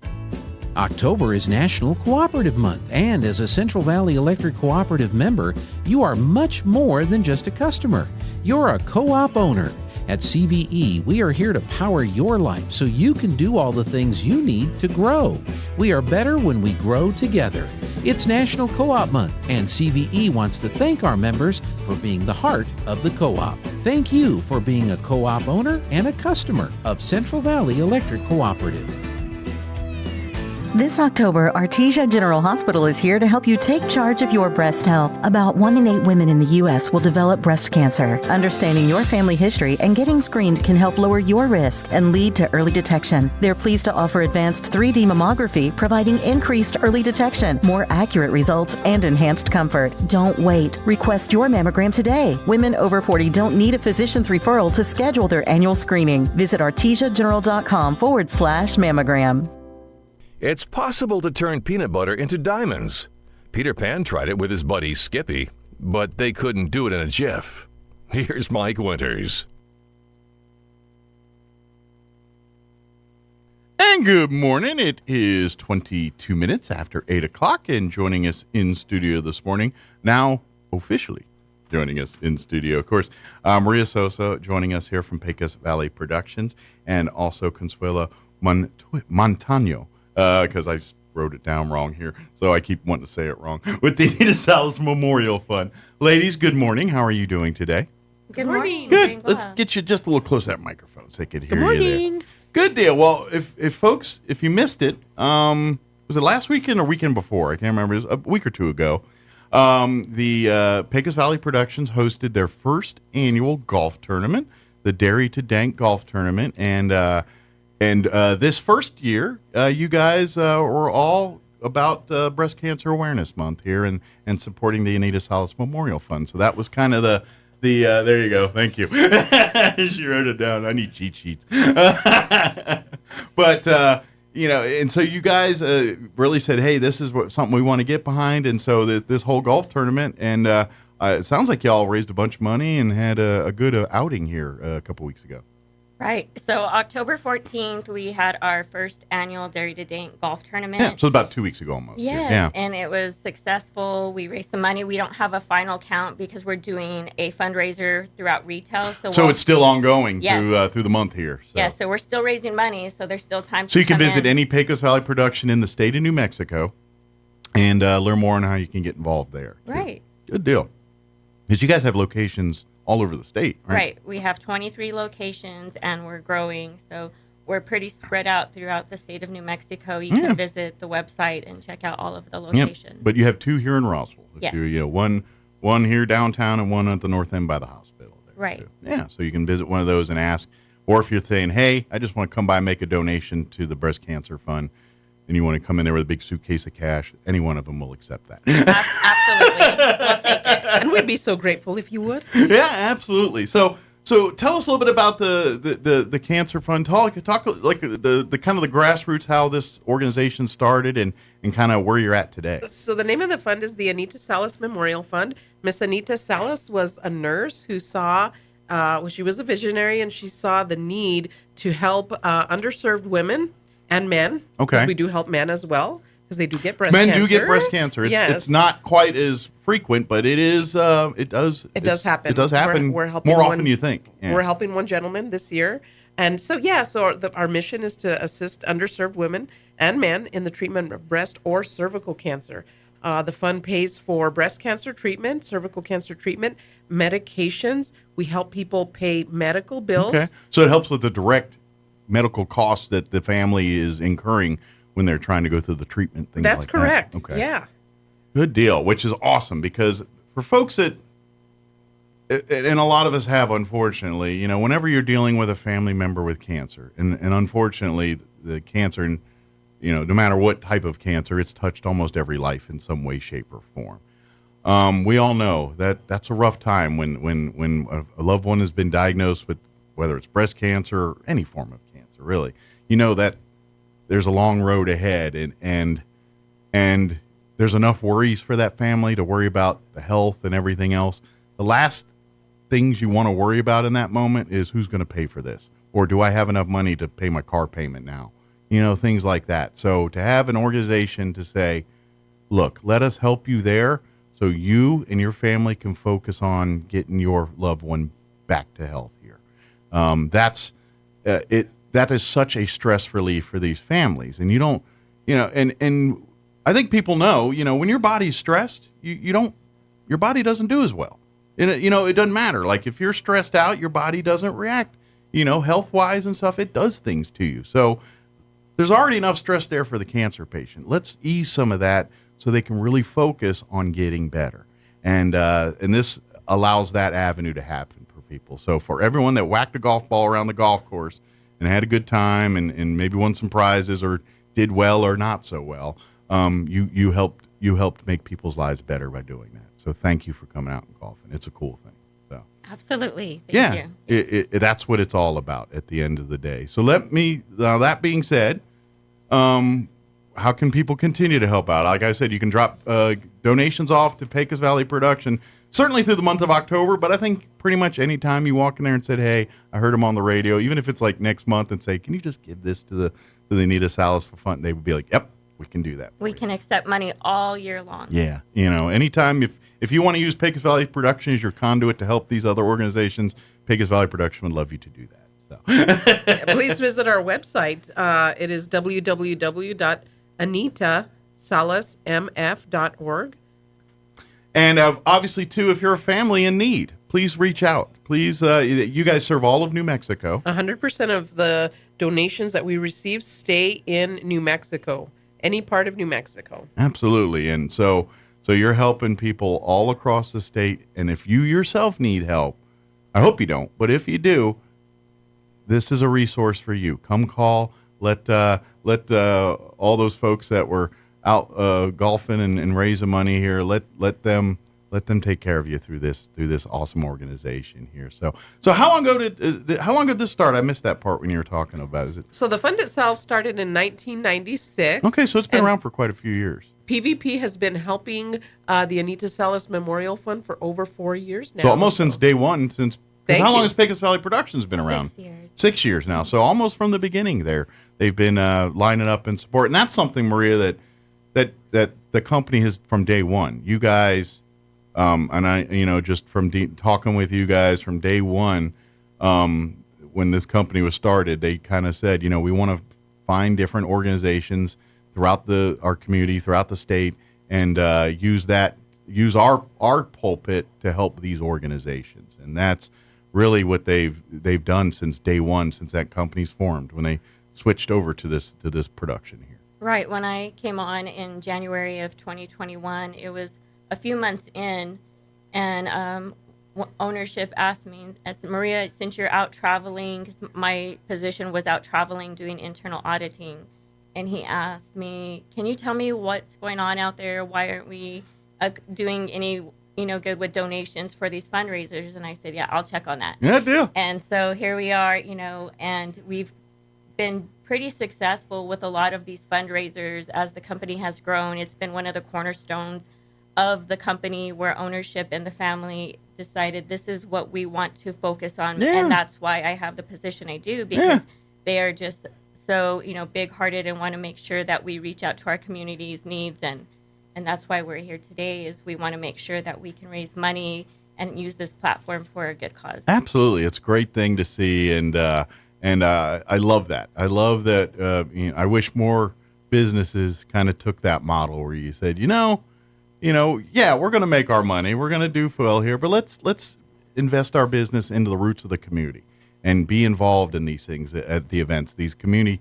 And, you guys do a lot here in Roswell. I'm sure it's the same case in all the other locations where you guys call home, where you go there and they're having different events and different things. And there's Pecos Valley Productions, doing their part to make the event better and great and awesome too. So, I love that aspect of it. So if you really want to get involved too in some nonprofit stuff, stop into Pecos Valley Productions. Ask that, Maria's not at every location stuff, but if you want to get ways to get involved, the folks can help you do that too. They would love to, if you share that passion, they'd love to work with you on that kind of stuff too. Yeah, absolutely. So, and that being said, if you do need help in things, come into any one of these locations and let them talk to you about some of the products and some of the things they can do to help you. If you're dealing with pain issues or any of that kind of stuff, there's a lot of stuff through Pecos Valley Productions that can help you. And even if you're not, wanting THC related stuff, no biggie.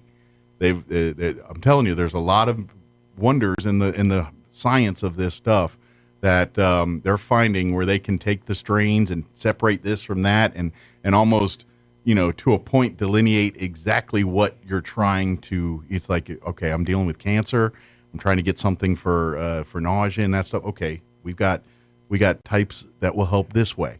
If you're dealing with pain management, chronic back pain, saying, okay, well, we've got stuff that just deals specifically with that and has none of the other things you hear about, when it comes to consumption like that. Is just, what I mean?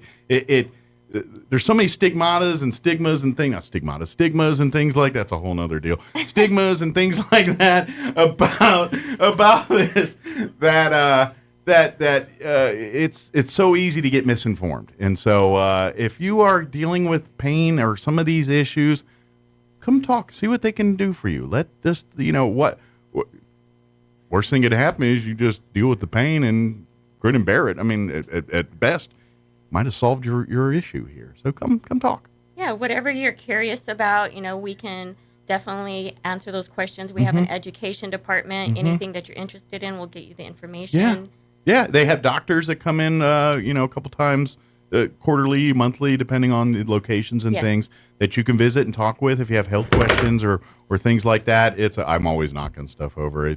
You should see the dents I've created from knocking things over. But it really, I think if a lot of people would realize there could be a lot of benefit here. So come in, and then of course get involved with the charities. Come, I love if you want to continue this. Of course, you can go to any Pecos Valley production in the state right now and make a donation here for the Anita Salas Memorial Fund and keep going through that too and stay involved. And I know, but you guys are always looking at organizations and charity. So I would even argue if there's an organization or charity out there that's doing great work in our community that says, you know what, I think I'd like Pecos Valley Productions to come see what we're doing and see if they'd like to help us out.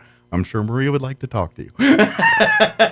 She got a big smile on her face. Yeah, I would. I'd love to talk to you. Yes, I'd love to talk to them. Yeah, absolutely. So please, that's what I love about this company, Pecos Valley Production. You the Dairy to Dank golf tournament. That moment, they went from dairy to dank. It really they really got it and said, we need to invest back in the community. We need to show the world what we do and why it's a good thing. And I think you guys do a great job of doing that. So thanks, Mike. I think it is pretty amazing company that I work for.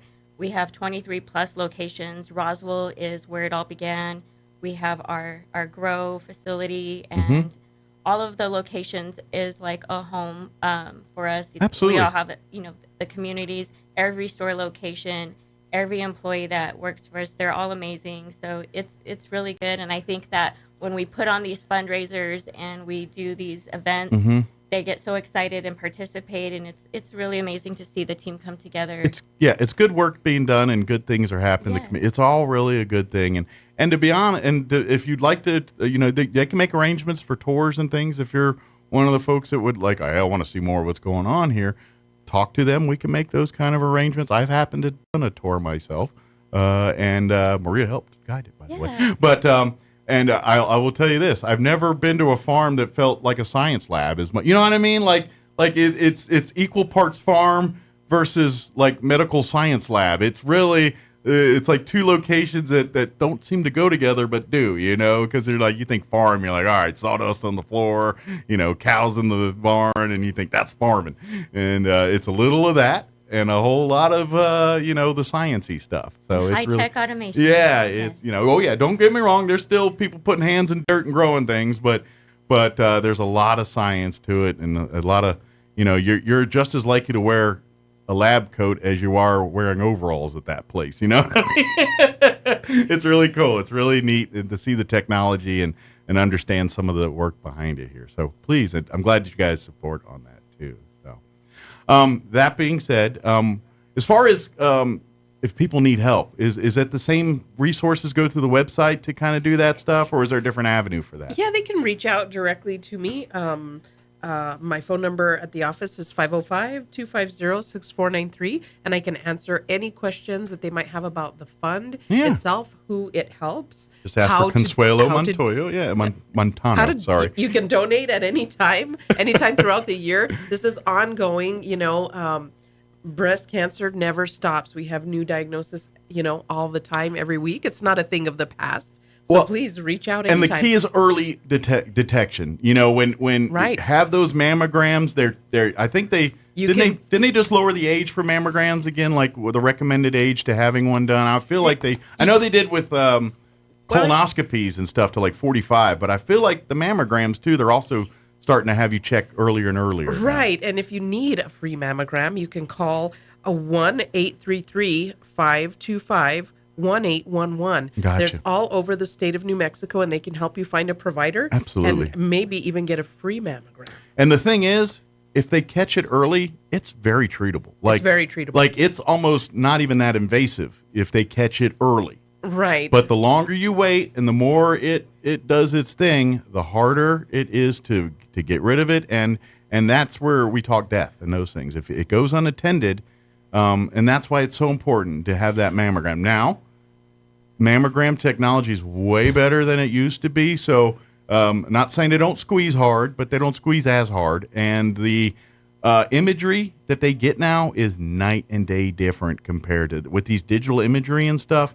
Like when it first came out, and because this happened to my wife, when it first came out, it was so good that they were like, we're seeing things we don't know what they are. So they have to like do double checks. They're like, is this? And then they turn out it's nothing. But because the imagery's so great, they're seeing things that they couldn't see before. And so they're like, is that the cancer? Is that what we're seeing? And it turns out it's not. It's just other stuff. But the technology is so good now that the doctors are like, wow, we're seeing things we've never seen before. And so they're able to detect it much better now and see it with that better imagery. And so having that mammogram is the best way to ensure that you're on top of your breast cancer awareness and making sure that you got that covered. So starting at age 40, you can begin, or on the recommendation of your doctor if you need to start sooner. They can family history and stuff comes into play on that. That's correct. Mm-hmm. So if you do have a family history and things, you might want to do your screenings a little bit sooner, or like you said, whatever your doctor tells you, that's what you do on that kind of thing. So, but please don't ignore it. I know we'll get around to it is an answer we all like to say, but this is one of those ones that you shouldn't. It's I get it. It's not. Yay, going to get a mammogram today. Let's party. I get it. No one wants to do that. But that little trip is way better than the consequences of you going unchecked, and it does turn out to be a breast cancer situation here. Then it's the fight you don't want to have the fight with. And so and we don't, at this point, we don't want you to need the resources of the Anita Salas Memorial Fund. We'd rather you just have your breast cancer screening and gets taken care of. That's the way. That's the goal here. But making sure you get those things done, very important. So remind your friends, family, loved ones. You always hear the things about buddy check and kind of checking in on each other and making sure you're, hold each other accountable to get your breast cancer screenings and things like that. Do it whatever way works for you. Do it. If your friends all remind each other, or if your spouse is the one that kind of is on you about it, and same with males, like you said, if there's a history there in your family, males. Your doctor might recommend some breast cancer screening for you too. So no big deal. It's just I don't know how it works as far as the squeezing part. There's a little less there to squeeze. I don't know how that works, but I don't know. But it's so important to get your provider can they handle all that and stuff. Teach you how to do. Yeah, that's what they do. A really good self check. If you don't know how, please ask. And don't be shy. And it could be fun. If Absolutely. You have a partner. Yeah, absolutely. So please be on top of this stuff. Make fun with it if you want. I mean, I don't care. Just be on top of it because, that's the key in doing it. It's all early detection on this thing. And I know we're focused on breast cancer this month, but colon cancer is the same way. It's the same way. They're now saying at 45, you should be having that first check and having the colonoscopy and all that. And by the way, it's not that bad. I'm 50 now. And I had a period there for about a year where I had like 2 or 3 of them because they found a polyp and they had to do some clean out and everything.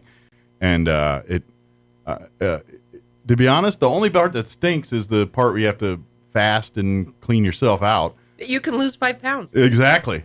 But I put it right back on the next day because you're hungry as all get out when that surgery is over, and I chowed down right afterwards. But I went through it like 3 times in the course of a year there, and it's not that bad. It really is. And to be honest, the surgery part was not, like I never woke up from surgery, and I felt like I had a full night's rest. Like, you know what I'm talking about?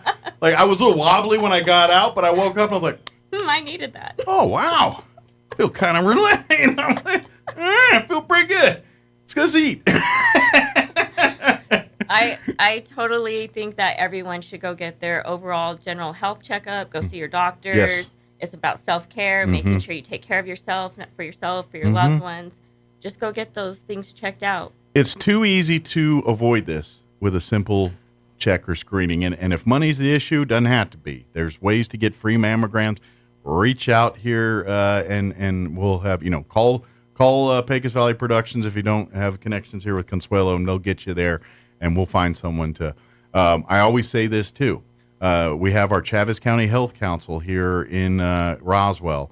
They have it's not 24/7, but they have a hotline, 211. If you have any questions that's non-emergency medical related, that's the number to call. So if you're looking for even that kind of stuff, don't hesitate to call 211. They'll be happy to tell you how to get in touch with probably people like Consuelo here to get that done here. So. Right, and for that mammogram, you can call 1-833-525-1811, 1-833-525-1811. Absolutely. Find out where there's a service provider near you. Yeah, absolutely. But don't ignore it. Don't get it. Don't say I'll take care of it later. Let's get that appointment made. If you're in that window and you're due for one, let's get it done. That way, that's one less thing you got to worry about, and you can but if there is something, then we catch it early, and it's much more manageable than when it hits stage 3, 4, and that area of the 1 and 2. I mean, don't get me wrong. They can still. I've seen many cases of stage 4 coming back, but it's a lot harder fight than a stage 1 breast cancer fight. It just is. So, and the only way to avoid that is having those mammograms, having that done, and continue to support organizations like the Anita Salas Memorial Fund, please, because they're just going to keep doing this as long as they can, and the only way they can keep doing it is by people continuing to support by donating money. Donating the cause. If maybe you're a family that won your battle of cancer and you're doing better now, and you used an organization, if not the Anita Salas one, very much like it, pay it forward. Do it. Help it out through this. Let's help the next family in New Mexico get their success too in fighting this battle of cancer. I would imagine you guys are probably dealing with multiple cases on it, because over the state of New Mexico, I'm sure there's tons of cases throughout the state that are battling breast cancer. We help about 150 people per year on multiple occasions. And usually it is through the very first year of their diagnosis that we help them the most. And that's the critical part. That's the critical part. And like you said, the good news is the survival rate is very much up. So if you need treatment, don't put it off, right? Because of lack of funds. Because there are multiple organizations, including ours, that can help you get through that time. Yeah, we live in a great country. No one should be not able to do these kind of things in the United States of America. It just shouldn't be the case. So please reach out. We have organizations like the Anita Salas Memorial Fund that all they do is help people get through these things. So reach out, call, let them. Don't be too proud. I know some people get, we don't want to. No. Please, it's all hands on deck. We're fighting cancer. Cancer, we give it no advantage. So do your part by helping out. Get your screenings done, and if you need help, reach out to the Anita Salas. Don't hesitate, because if you get financially better later, support them that way. We want to make sure you have your family with you, or you yourself are part of your family. So thanks, Mike. That's the important thing. We can settle up later once you get good. Thanks, Mike, and thanks PVP for their ongoing support and assistance Absolutely. of the Anita Salas Memorial Fund. If you want more information, you can always go. What is it? PV? I always just type in Pecos Valley Productions in the Google, and it pops right up. What is the actual web address for the Pecos Valley Productions website? It's PecosValleyProduction.com. Very good. So you can Google that, or just type that direct, and it'll take you You'll right find it. to the website there, and then you can learn all about the locations, learn all about the different ways that they can help you. If you want to learn more about the charity side and want to get involved there, there's links to that there at the website too. So if you're a nonprofit organization, you're saying, hey, I love what you guys are doing, we'd like your help too, reach out to Maria through the website there too. Or, of course, you can go by any Pecos Valley production in the state of New Mexico. Certainly our two here in town. One we're right here downtown where if you know where Carl's Jr. used to be, or the A&W right there, that's the newest Pecos Valley production. Also in the little medical center right by the hospital there on Country Club is the second location. So you can go to either one of those, and they will take care of you. Good deal. I still haven't been into this one there. I kind of want a burger. Like I still, because to me, I'm just. The drive-thru is really popular. I bet. Yeah. But I still, maybe y'all should do burgers on the side. Just saying. Can I get a burger? If I talk through a thing, I want a burger. It's just because I grew up in a certain window. It's like, if I'm talking to a thing through a speaker, I want a burger on the other side. It's an adjustment, but you'll get something. That's right. We'll work on that. That's my problem. Is there anything we wanted to share that we missed or didn't get a chance to talk about, or I just skipped because I did? Check out the Anita Salas Memorial Fund on Facebook. Okay. Like us, love us. Yes, like and follow. That way you can stay up to date on if new things or any events coming on, or if there's something that you can get involved in support. That's a great way to like. And, of course, if you ever need help, that's the source. Reach out, and there'll be someone on the other side to guide you through the next steps here. So thanks, Mike. Anytime. Thank you, ladies. Thank and you. We'll see you next time. And don't work too hard. Stay cool. It's going to today, get cool. And then stay warm next week. I love this weather. Yeah, it's nice. It'll be nice. Golfers like it too. Golfers. There's a lot more other tournaments coming and stuff. Support your charities. There'll be more tournaments next year. Well, it's an annual. The Dairy to Dank is going to be an annual event. That was number 1 we just had. So look for number 2 next year here. Yeah. And then number 3 and number 4 and maybe like number 75 down the road here. Yes, exactly. Good deal. Thank you, ladies. We'll see y'all next time. Thank you. All right, it is 8:48. Time to do some local news. Hey, I got time for that Cowboys report. So we'll knock that out, and a quick commercial break as well. Don't go away. We'll be back. With your Pecos Valley News update, I'm Jared Cirillo. A tragic house fire in Roswell has left 3 children dead. RFD responded Tuesday night to the 500 block of South Cedar and found that the parents of 2 of the children, aged 3 and 4, had just returned home and found their house filled with smoke. They had left the young children in the care of a 16-year-old babysitter who was also still thought to be inside. The father of the young children called 911 and went in the house. He was able to pull all 3 of the unconscious children to the front door, where firefighters took over. Tragically, all 3 died at a hospital in Roswell. Crews determined the flames broke out in the living room, but there was no longer an active fire burning. The exact cause of the fire remains under investigation. Goddard will be the home team Friday night versus Roswell High in varsity football. Goddard will sit in the west stands, and all passes will be accepted. Roswell High will sit in the east stands, and RHS red passes will not be accepted. The RISD all-school pass, retirement passes, and school employee badges will be accepted. The school is asking everyone to enter on the side of their school, as people will not be allowed to cross the field. All gates will open at 5:15. You're up to date. I'm Jared Cirillo. Hey everyone, with your Cowboys report, I'm Christy Scales. Pro Football Hall of Famer DeMarcus Ware will be inducted into the Ring of Honor this Sunday during halftime of the Rams-Cowboys game. Details after this. Becky Hammond on being the first woman to coach in the NBA. What if it's no big deal that I'm a woman? What if it's about striving for excellence and being the best me without the label? It's not about where others say you should be. It's about where you want to go. It's about a financial services company that focuses on your measures of success. Whether it's for your home or business, we offer personalized service and expert advice to help you achieve your unique goals. Visit swbc.com for financial services without the labels. Todd thought it would be secure to jog in the cheetah savanna. Todd believed the big cat repellent he bought online was reliable. And now, Todd is trying to be faster than this cheetah that can run 80 miles per hour. But the good news is, Todd has AT&T 5G that is fast, reliable, and secure. And he learned the best thing to do is toss her the backpack with the beef stew. AT&T 5G. Fast, reliable, secure. 5G requires compatible plan and device. 5G may not be available in your area. See att.com/5G for you for details. A special event will take place at halftime of this Sunday's Rams-Cowboys game at AT&T Stadium. The all-time sack leader in Cowboys history, DeMarcus Ware, will be inducted into the Ring of Honor, something he dreamed about since taking the field for the first time as a rookie in 2005. Every single time I came out of the tunnel, I looked to the left and I said, I want to be right there. The same spot at the Dallas Cowboys old stadium, the same spot at the new stadium.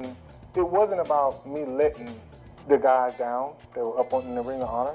It was becoming one of those guys and saying, I'm a star. And now you go shine in a way that it needs to shine. Rams-Cowboys kickoff is noon Central Sunday right here on your radio home for Cowboys football. With your Cowboys Report, I'm Christy Scales.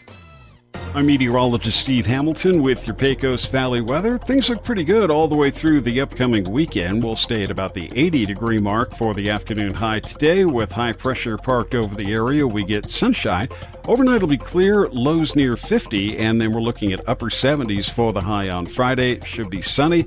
We may get a light rain shower or two on Saturday, but some sunshine as well. Mid-80s, fair and cooler on Sunday. That's your latest forecast. I'm meteorologist Steve Hamilton.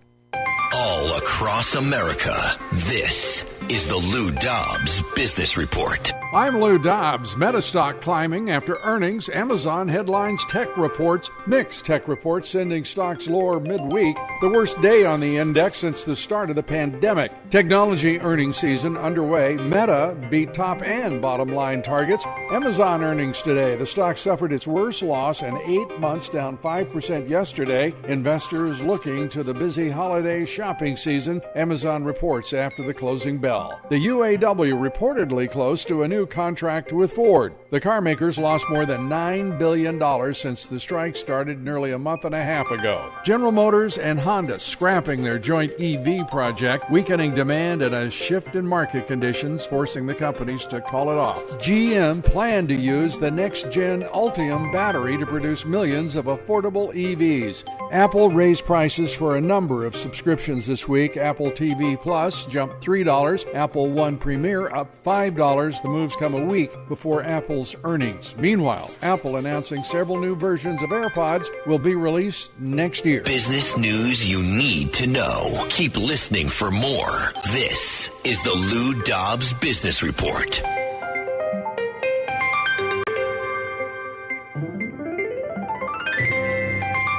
Cybersecurity is back in the headlines. Numerous companies and Las Vegas casinos hijacked by a massive ransomware attack, and they've taken a huge financial hit. Your company could be next. If you're an executive who could feel the heat from a similar attack, tell your company's head of cybersecurity to visit Aricent.com. That's Aricent.com to schedule a call. Aricent provides proactive cybersecurity management and a zero-trust process that works. Visit Aricent.com. That's ERACENT.com.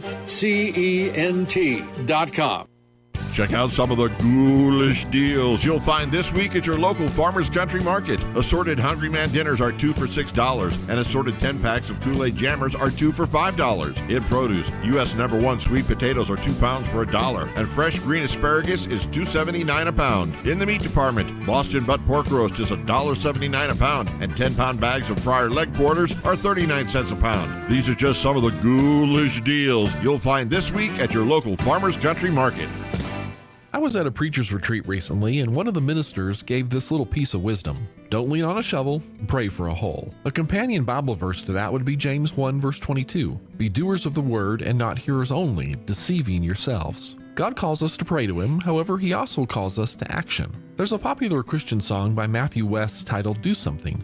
He asked the question, God, why don't you do something? God's answer was, I did. I created you. The song continues with the questions, if not us, then who? If not me, and not you? Are you praying for things to change, but you don't take action to make any changes in this world? Maybe God is waiting on you. Instead of just praying for change, maybe we should pray for God to use us to make the change that he wants. Maybe we should pray for God to put opportunities in our path to make the changes that need to be made. Then we need to take those opportunities that are given to us. Knowing Jesus and making Jesus known. That's all God calls us to do. Join us at the Country Club Road Church of Christ for worship at 10 a.m. on Sunday, located on the corner of Country Club and Washington in Roswell.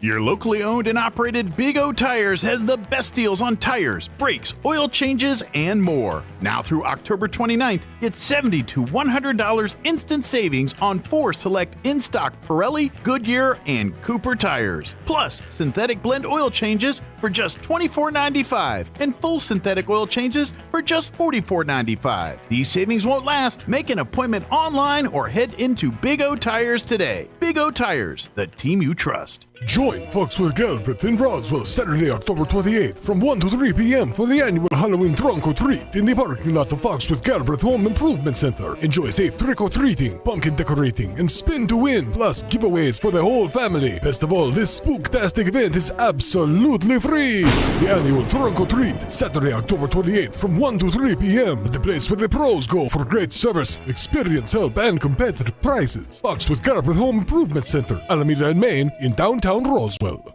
It takes a long time to develop trust. At LaGrone Funeral Chapel, they've been earning your trust for decades. They understand how important it is to friends and family to celebrate a life in the way you choose. The professionals at LaGrone will ease your stress and anxieties. They'll provide the guidance you need to select a service that's appropriate. And that's what they've been doing for generations, earning your trust and doing the right thing. LaGrone Funeral Chapel and Crematory, 900 South Main in Roswell. Online at LaGroneFuneralChapels.com. Let's face it, guys. We're living in times where the truth is becoming more suppressed and censorship is increasing at an alarming rate, especially on social media platforms. It's Clyde, and I want to tell you about a safe and secure digital playground we put together just for you. It's aftermath.media. You get access to thousands of Ground Zero archives and podcasts, along with our private social media groups with your basic membership starting at only $7 a month. Each subscription includes tech support, access to the RSS feeds, along with our own chat room and Telegram channel. In addition, the premium membership includes research study groups, webinars, a document and movie library, a live video stream of Ground Zero, a monthly Zoom chat with me, and other bonus content. Be sure to check out our yearly specials as well. Sign up today while you're thinking about it. Sign up at aftermath.media. Again, that's aftermath.media.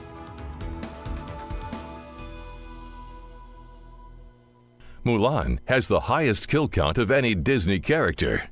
When asked for comment, Buzz Lightyear responded, "To infinity and beyond." Here's Mike Winters. And good morning. We're closing in on 9 o'clock. Town Hall News coming up here in just a few minutes. Stay tuned next hour. We're going to have the ladies from Citizens for Life join us about 9:15 or so. Give us an update on what they've got going on. I think they got an event coming up here we want to put on people's radar. So we'll talk about their organization, what they do, and what they've got coming up next. So that's coming up next hour. Don't forget, if you missed any part of our show, you can check it out on demand, ksvptv.com. Just click on the Mornings with Mike Winters channel. It's all there. All right, you're listening to 106.5 Roswell's Talk FM, KEND, or Roswell, New Mexico. We'll be back. Don't go away. Breaking news this hour from townhall.com. I'm Rich Thomason. Maine's governor says 18 people were killed, 13 injured in the twin shootings in Lewiston, Maine. Authorities continue searching for 40-year-old Robert Card, a certified firearms instructor identified as a person of interest. Auburn Mayor Jason Levesque telling NBC's Today Show people in the region will pull together to get through this horrific ordeal. I grew up here. It's a great community. It's gone through a lot. Obviously nothing like this, but I know for a fact that we're going to actually stay, and we're going to stay strong. And we're going to obviously find the individual who did this and bring them to justice quickly, very quickly. But also we're going to circle around our friends and family, and during their time of loss, we're going to help them get through this. Card is described as armed and dangerous. People are urged not to approach him. Now that Mike Johnson has been elected Speaker of the House, lawmakers got down to business. They passed a resolution in support of Israel. Former President Trump congratulating the congressman, who also spoke with President Biden. The White House says Mr. Biden called Speaker of the House Mike Johnson to congratulate him on his election and expressed that he looks forward to working together to find common ground on behalf of the American people. However, a separate statement from the Biden-Harris campaign had a much less conciliatory tone. It described Johnson as a Trump lackey, one of Congress's most extreme anti-abortion politicians, and one of the most forceful election deniers in the House. Greg Clugston, Washington. Democrat Congressman Jamal Bowman has pleaded guilty to a misdemeanor count for pulling a fire alarm as lawmakers scrambled to pass a funding bill before a government shutdown. Democrat Congressman Jamal Bowman pleading guilty to a misdemeanor count for pulling a fire alarm. This as lawmakers scrambled to pass a funding bill before a government shutdown deadline in September. The Dow up 30 points. More on these stories at townhall.com. Everybody wants cheap airfare, but where do you find it? You call low-cost airlines. Their prices are direct from the airlines, and they're so low you can't find these fares published anywhere. They specialize in cheap flights, discount hotel rooms, cheap car rental rates, and great package deals anywhere around the world. Wherever you want to go, they can help you get there cheaply and with a best price guarantee. If you want the lowest prices on your airline tickets or other travel services, call now. That's right, call. That's the only way to get these rates. Experts are standing by 24/7 to get you the cheapest airfare and hotel rates available. So don't wait. Call right now for the lowest travel prices anywhere and for great last-minute travel deals too. Call 866-755-5300. That's 866-755-5300. Again, that's 866-755-5300. Call us right now.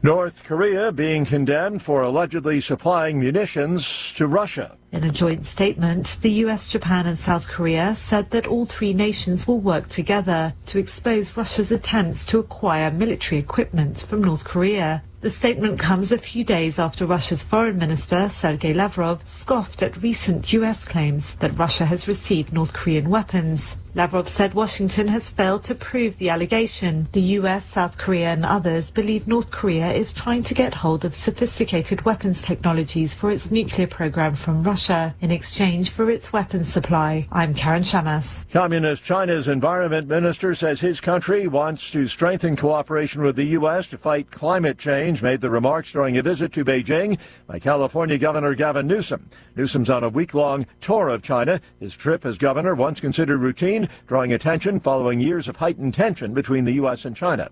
Townhall.com.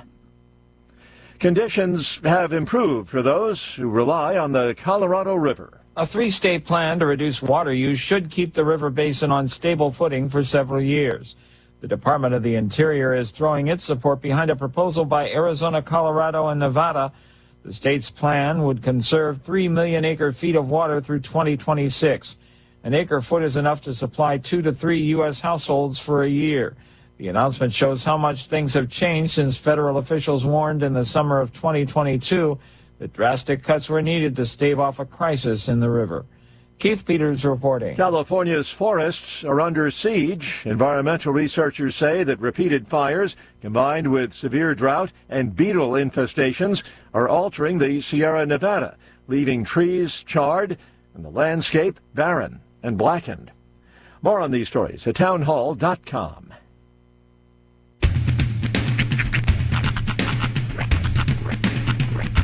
What in the wide, wide world of sports is going on here? I promise you, whatever scum did this, not one man on this force will rest for 1 minute until he's behind bars. Now let's grab a bite to eat. Yeah, come on. I feel the hot wind on my shoulder and the touch of a world that is older. I hit the switch and check the number. I leave it on and then I slumber. I hear the rhythm ringing through it. Flamenco guitar and cumbia music. I hear the talking of the DJ. The Javelin, what does he say? I'm on a Mexican radio. I'm on a Mexican radio. Broadcasting live from high atop the J.P. White Building in downtown Roswell, New Mexico. It's Mornings with Mike Winters on 106.5 Roswell's Talk FM. Is that what I sound like when I talk? Now, here's your host, Mike Winters. And good morning. It is 6 minutes after 9 o'clock. Welcome to hour number 3. I might have to do this. I think they're in Tracy Inviernos of Mornings with Mike Winters. Right here, I have to do it. Sean is on the air, and Roy's answering the phone. So I'm your official Tracy Inviernos for the hour here of Mornings with Mike Winters, right here on 106.5 Roswell Talk FM. Happy Thursday to you. I hope your Thursday's going well. Got another full hour for you for this hour of the show. Got nice out, sunny, gonna be warm today. Enjoy that. I think our days of summer, like temperatures, are almost done. We're down to today in the 80s, and maybe through Saturday, and then after Saturday, we hit fall-like temperatures. So, Tracy Mirna. There you go. We're always better late than never, Roy. Thank you. All right, they're all coming at once. I know. That's what I said. Y'all were Sean's interviewing and Roy was answering the phone, so I traced in Viernos, but we had a delayed tracing. Thank you. But we definitely have some colder weather coming. So, we might even see our first freeze. I'm thinking maybe Monday night. Because we're going to be in the, Sunday, our high is in the 40s with a rain chance. And then I think the overnight low Sunday night is 33. And then we're going to be, I think, upper 40s for Monday. And the overnight low for Monday night into Tuesday is 32. So that's right there at the freezing mark. So maybe, just maybe, beginning of next week, we're going to see our first freeze here. But we'll see. As of right now, enjoy your sunny and 82 while we got it. Because I think we're down to days left of having it, and then cooler temps on the way. It's the final countdown. I love that. Yeah, I love the movie, The Final Countdown. I don't think I've ever seen The Final Countdown, the movie. Oh, it is. Does it feature the song? I don't remember. If it doesn't, they're not doing it right. I don't remember, to be honest. It was in the, I want to say, early 80s, and it starred Charlton Heston or someone like that. That sounds about right. And I feel like Martin Sheen's in it too. Okay. Final Countdown movie. And so the premise of the thing is they're all Navy. They're on a Kirk Douglas, Martin Sheen. Kirk Douglas and Martin Sheen. Yeah, okay. Peter Douglas. So the premise of the movie is they are all naval officers and they're on an aircraft carrier in the Pacific in modern 80s times. Mm-hmm. They somehow go through some wormhole thing, and they end up in 1941, just prior to the attack on Pearl Harbor. Oh, really? Wow. And so they decide they are going to intercept the entire Japanese fleet of World War II with a modern-day aircraft carrier with F-15s, or not F-15s, F-14 Tomcats and the A-6s and the stuff that they had at the time. So let's just ignore the fact that we went through a time warp. We'll deal with that aspect of things later. Right now, let's get rid of the Japanese. Spoiler alert. It's been years. It's been spoiler alert. Spoiler alert. Mm-hmm. Just before they commence the attack, the wormhole opens back up and they get sucked back into modern times. Missed it by that much. But that whole premise of, and this was in the epitome of my G.I. Joe playing toy days. Mm-hmm. That movie I was so mad when they went back. I was like, I wanted to see modern F-14s blow the crap out of Zeros Right. and everything, you know? Oh, there's lots of missiles. I'm going to go to my room and play with my guys. Yeah. I was like, I want to see this. I want to see the fight. I want to see World War II airplanes versus modern day aircraft in a battle. I'm not going to lie. I kind of want to see that too. Yeah, and I was so hot and mad when they were like, oh, they done pulled him back before I got to fight. I was mad. But it was a But it was called and I don't recall if the song is in it or not. I don't. To be honest, I would venture to guess that the song came out after the movie. Maybe. Yeah, that's what I'm wondering if it. I think the song may have come out after the movie. Oh, this paper. Yeah, because the movie came out in 1980. So yeah, when the Final Countdown, the song come out. The song by the band Europe came out in. I want to say it's after 80. I would think. Oh, that's not going to tell me. Hang on. Year. The song came out in 1986. See. Yeah, long time after. Missed it by that much. Mm-hmm. So unfortunately, the song is not in the movie. No. So was it 1980? I thought it was like 84, 85. The movie's about time travel, though, so it might be. You know what? They do go in the past. Maybe they picked it up on the way and said. See, that's my thought. If you go through a time warp and you go back to the past, sure, you're gonna get sucked back in, but leave them some like modern equipment. Like go talk to the Navy or whatever. Yeah. Leave them a couple of MiGs or something. A la Bill and Ted. Yeah. The very first one, they used to leave them pudding and all that kind of stuff. Remember that? And they were in those aluminum cans back in the day. That was before we had the plastic pudding cups. With the ring. Yeah, with the little pull tie. Because they needed. Dude. Well, see, that saved their bacon. It did. Because had they had the plastic Jell-O cups of today, they couldn't have wired the antenna with the phone booth. That's right. To get back to our time. See? So old school technology saves again. Pudding in a can. Pudding. Will save your life. Pudding. That's another movie. That's a completely different movie. But equally funny. Yeah. Actually, more funny. I would say yeah, but more funny. Equally entertaining. Mm-hmm. Equally entertaining, more funny. Yes. I feel like that Bill and Ted didn't use George Carlin to his skill or to his abilities. I think they were trying to make a family movie. Sure. And let's just face it. Carlin's real comedy is not. It's not family fare. It's more adult. It's true. And not even that it's dirty. It's just the themes are adult. Like he talks politics and things that I just don't think translates to Bill and Ted. Yeah. Yes, that's probably Bill true. and Ted didn't even know what politics were. They barely knew, They didn't know history. That's for damn sure. They learned it. I mean, they met Billy the Kid and Napoleon and Abraham Lincoln and Socrates. Still to this day, I call him Socrates. Still to this day because of that stupid movie. I learned something from Bill and Ted's. Yeah. I learned my first French cuss word. Thanks to Bill and Ted's.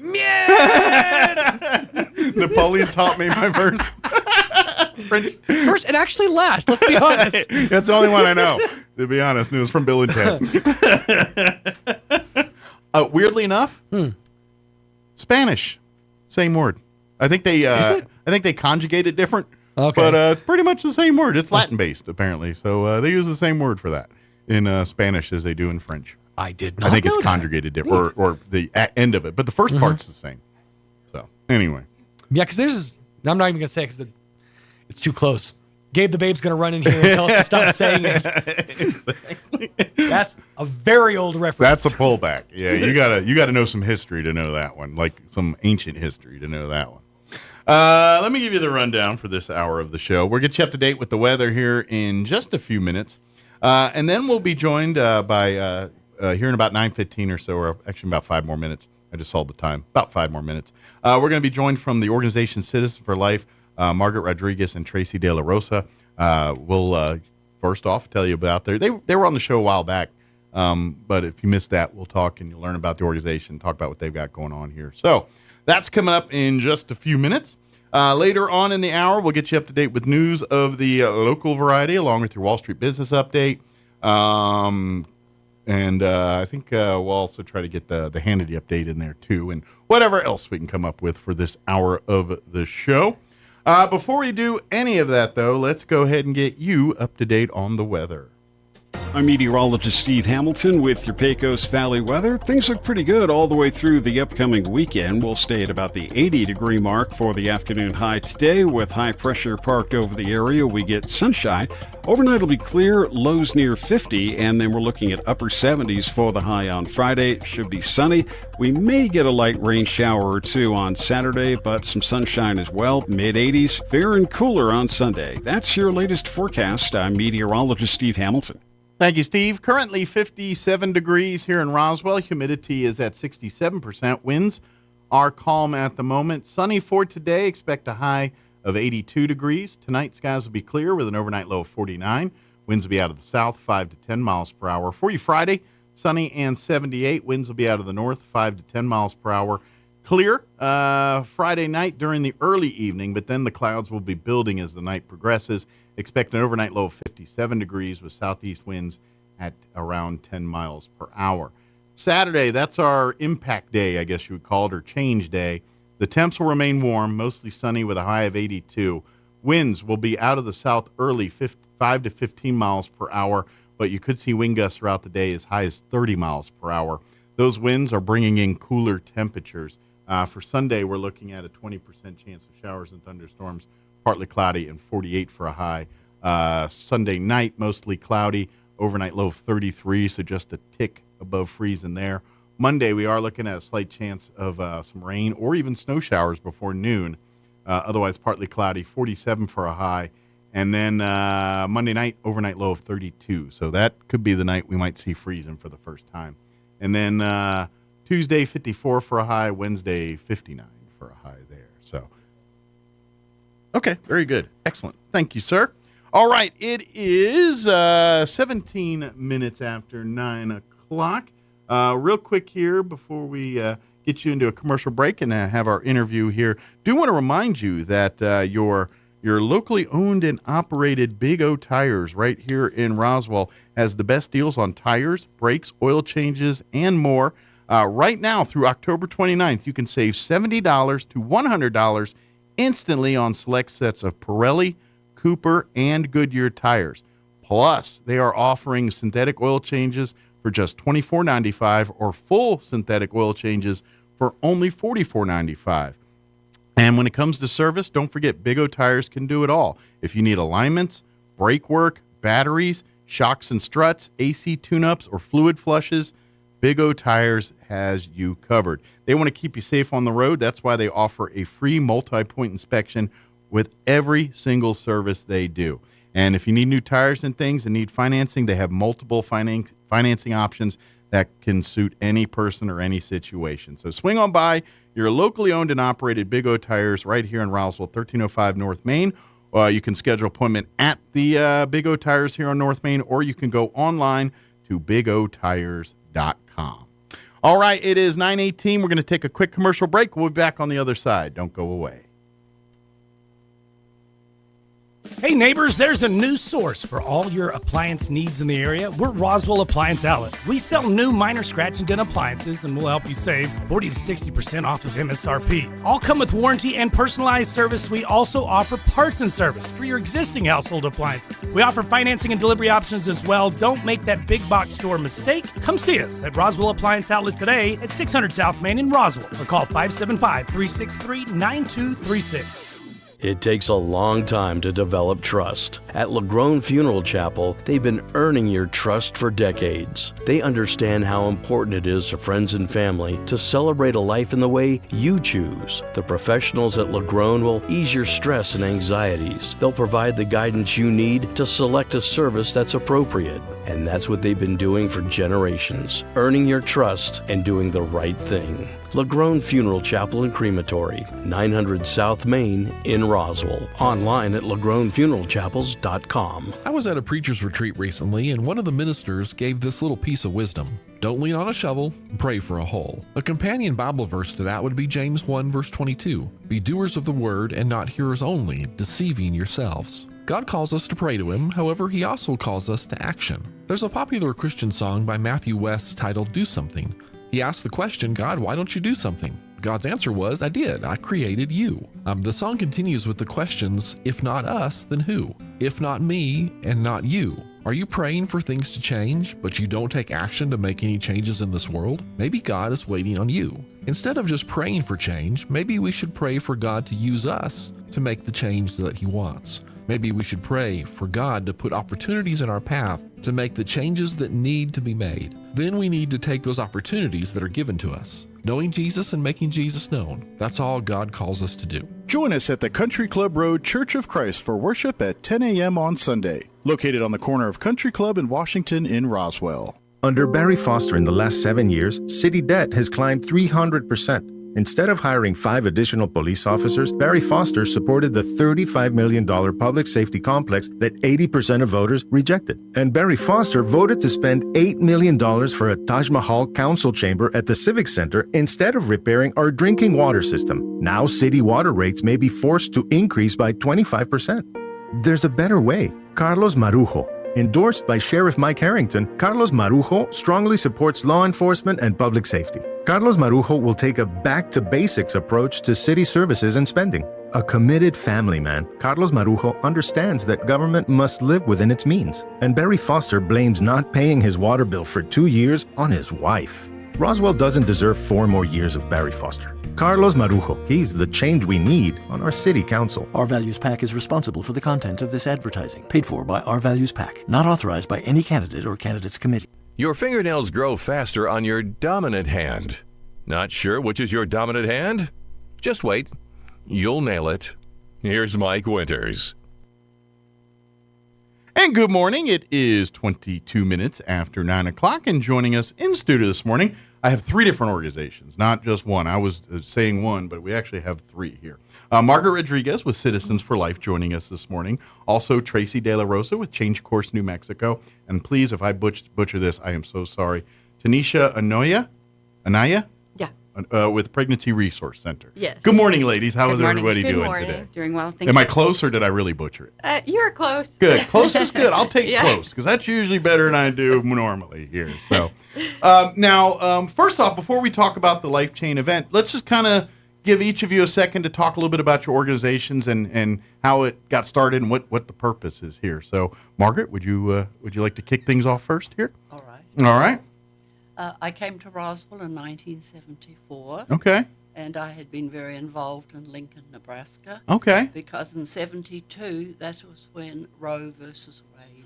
That officially yes. came to be. It was 73. They Yes. actually enacted it.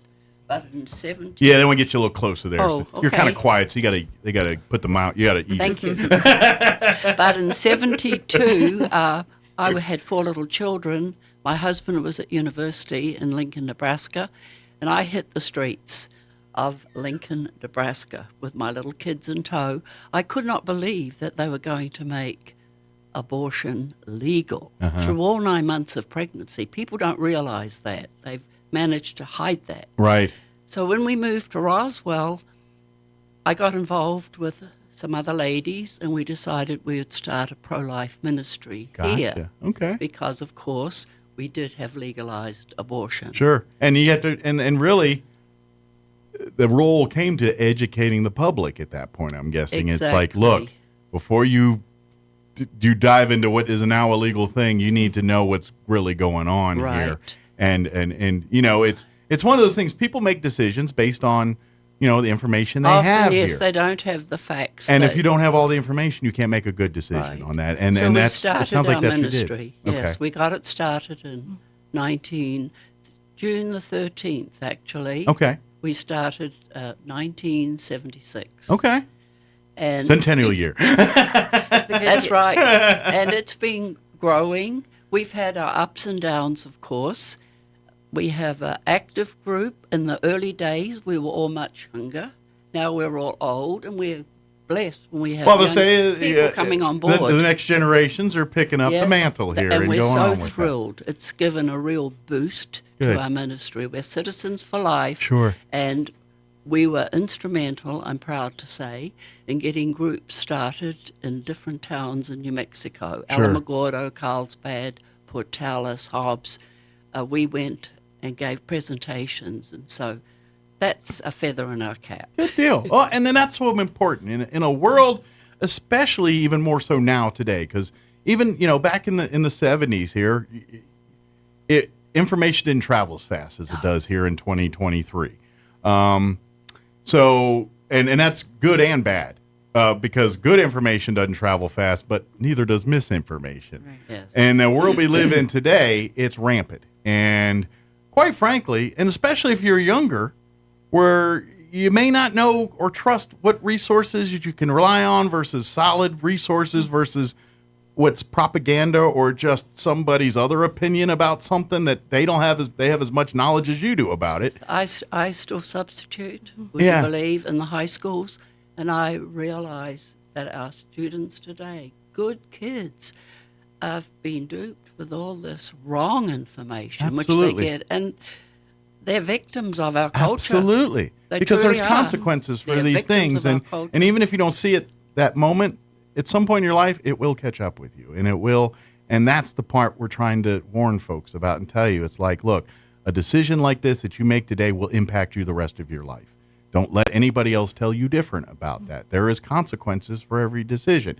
And when it comes to abortion, I mean, we all have our opinions on that, whether legal, illegal, when it's legal, when it's illegal. But I would even argue that I think all of us could at least agree that when we're talking the late term stuff, that is, there's no, short of a medical emergency for mom or the child, there is no earthly reason to be doing that kind of stuff. See, that 10 late in the weeks. game. You This know? is a 10-week baby. Yeah, these are babies long before you think they're babies. And And just like with legislation and just like the choice to have an abortion, it's so hard to dial things back. Sure. You have to be so careful when you make decisions. Mhm. You be careful when you vote. Whenever you put Roe versus Wade into effect and things like that, you Sure. look down the road and 63 million babies later. Sure. We've had 65 and- million, 65 pretty million. much.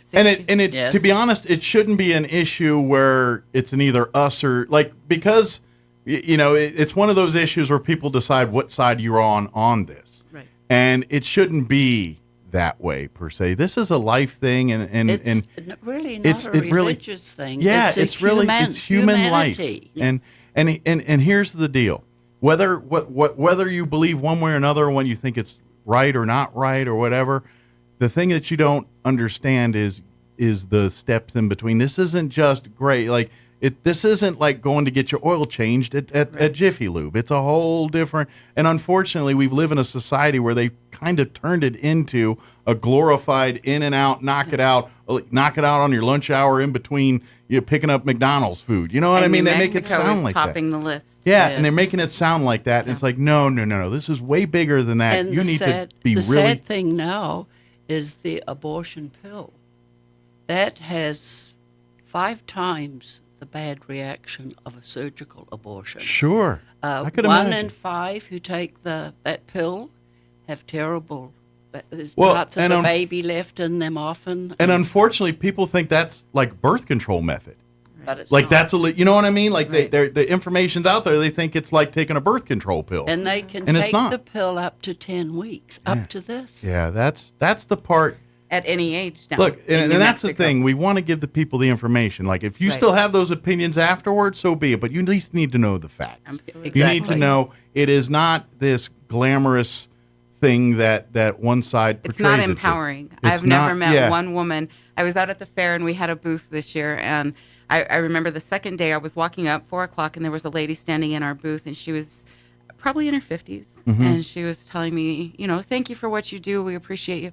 She said, when I was 18, I had an abortion, and she has kids now, and she had me in tears. This is 30 years later, And- and this woman is still heartbroken. And the sad part is that story is more common than you think. Right. I guarantee if you lined up 15 women in their 50s, I would say, And even men, too. Yeah, I would say a third of them Yeah. are going to have a story very similar to what you're talking about here.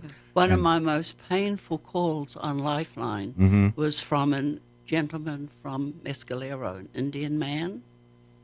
I was on the phone with him for about an hour.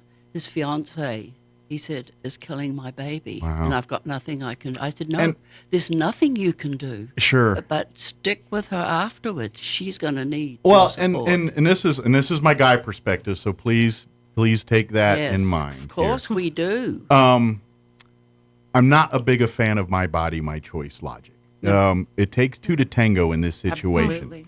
And you didn't get pregnant by yourself. Right. Somebody helped you. That person that helps you needs to be involved in that conversation. They have just Absolutely. as much right to be But involved they in that don't. conversation No as you rights do. whatsoever. But if you live in society today, they tell you you're wrong. Right. And that is wrong. It takes a family to raise a child. Oh, yeah. And everybody that's involved in making said family should have a have a say in that decision. So we are so blessed that we have Change Course New Mexico come along. Yeah. It is a group. Look at Margaret all segueing over here doing my job. You good? You nailed it. I'm getting to Margaret next. Yeah, that's what. Because we just got stuck with Citizens for Life. Let's talk, Tracy, about Change Course in Mexico and your goal there. Well, but thank you, Margaret. You did exactly. I was going to do the switch the same way. You beat me to the punch. She's good at this. Yes, she is. She's been in an interviewer time or two. She's done this. She's handled her business before. And I'm with Change Course New Mexico. Me and a couple of other ladies run it right out of Roswell. We work across the state. We're a grassroots organization. We support candidates. We try to affect legislation. You get more in the political arena here. We try to not be political. Yeah, you try to keep it values. And I love it political. And you're ready to get a little into the mudslinging here. I'm into it. And we're really excited because in December we were watching legislation and we knew that we were going to have the most radical life legislation come out of that session, and it did. Sure. Well, New Mexico's turned into a beacon to have abortions now. It's tourism it's like, now. Bring us your tourism. Yeah, it's really sad. When come for the aliens, not the other stuff. You know? We have now the biggest pro-life coalition working on the referendum project that's ever come together in the state of New Mexico. And we're pretty excited about that. We're making history. And that's just it. It's time to get the information out. Absolutely. You've heard the one side, and you've heard the arguments, and to be honest, it's very.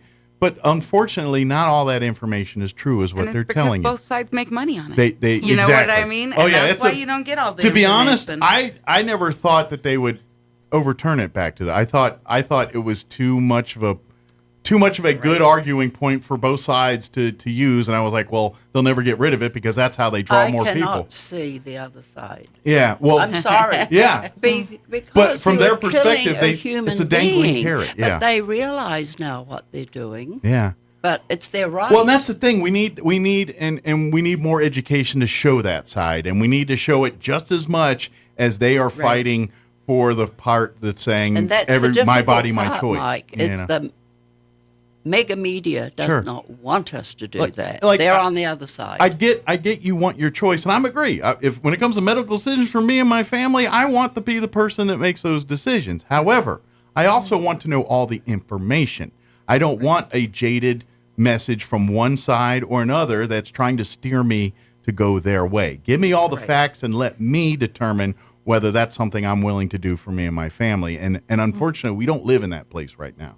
We live in a place it almost glorifies and celebrates things that we shouldn't be glorifying and celebrate. These are things that, and to be honest, if these things happen, that's a private thing between you and your family. It shouldn't be you out in the streets holding a sign celebrating it. I'm sorry. It's just, that's not the way to handle this. And so, ultimately, yes, Margaret, I'd like to see what you're talking about here, but I'd at least like to get to a point where it's fair and balanced education on this to give people an honest opportunity to make I a have choice. to be very careful in the schools. I substitute in the high schools, and I really have to choose my words. Sure. Because I didn't say it's right or wrong. Sure. I just tell them the facts. Sure. And a counsellor this week did say, Margaret, you could get fired because I told him I had produced one of these because two girls were very strong on the rights of Sometimes a woman. the truth hurts, and they don't like the truth. And when you hear the truth, they bend back a little bit. But unfortunately, truth's on your side here. The kids listen. Yeah.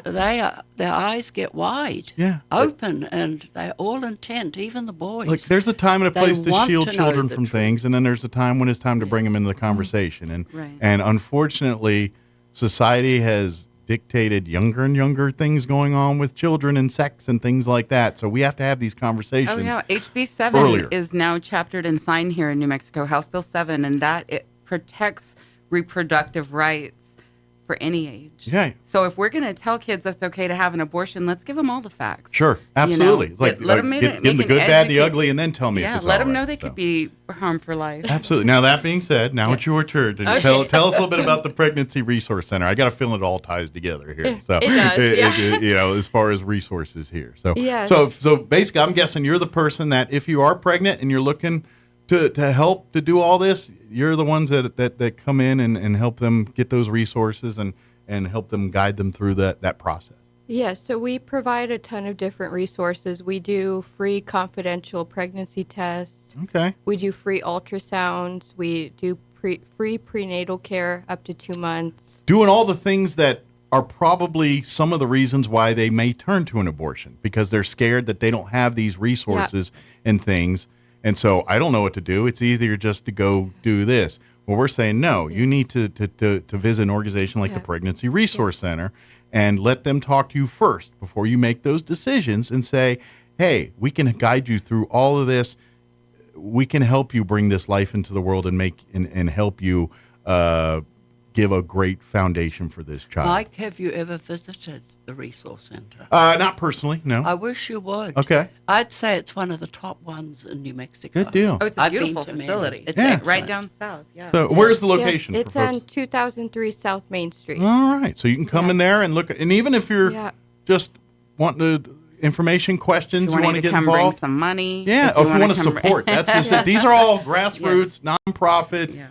People that said, you know what, we need to do something better in our community, and I want to step up. All three of these, I imagine you probably get some funding through grants and things to help navigate what you we do. have a lot of donors and support, which we're super grateful for. But a lot of it comes from that generous donations of Yes. just average citizens and things like that. So Yes. reach and like you said, everything you do is to help these families navigate the process of giving childbirth and getting them set up to be good parents when they're when that time comes. Tanisha, you are now the assistant director. Is that correct? I'm assisting the director. Okay. So yes. Hey, that sounds like the assistant director to me. I'd take it. Put that on the card.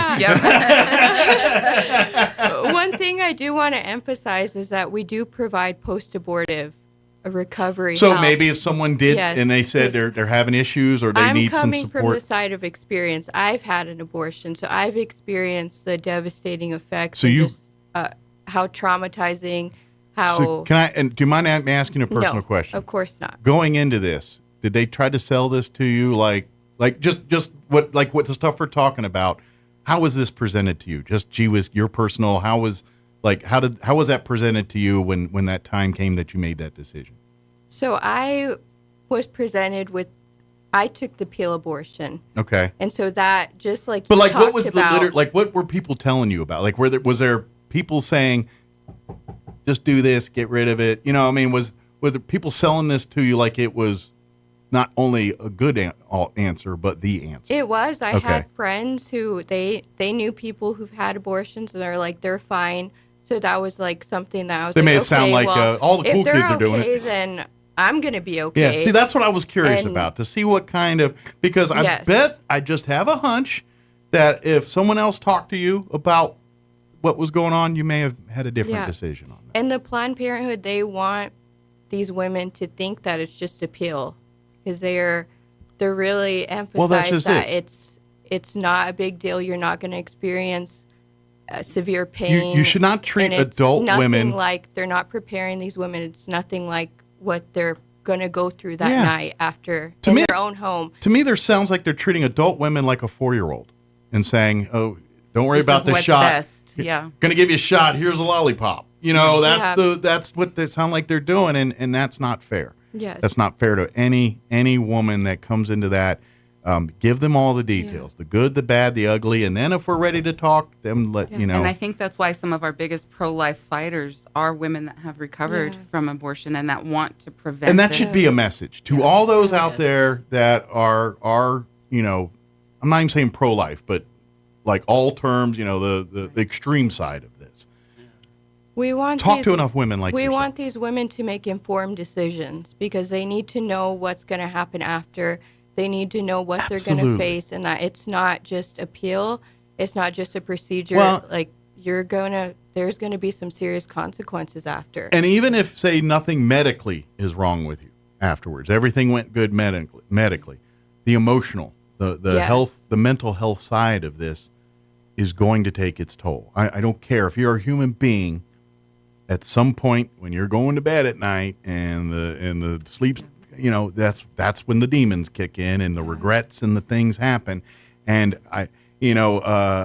it's one thing if you have those and you made based on your, but if you have that and you really made a decision because you really didn't get all the details, that's not fair. I believe the women are victims. Absolutely. They survive. Yeah. Many don't. Some commit suicide. I have been to Rachel Vineyard's retreats where women who've had abortions go for a weekend.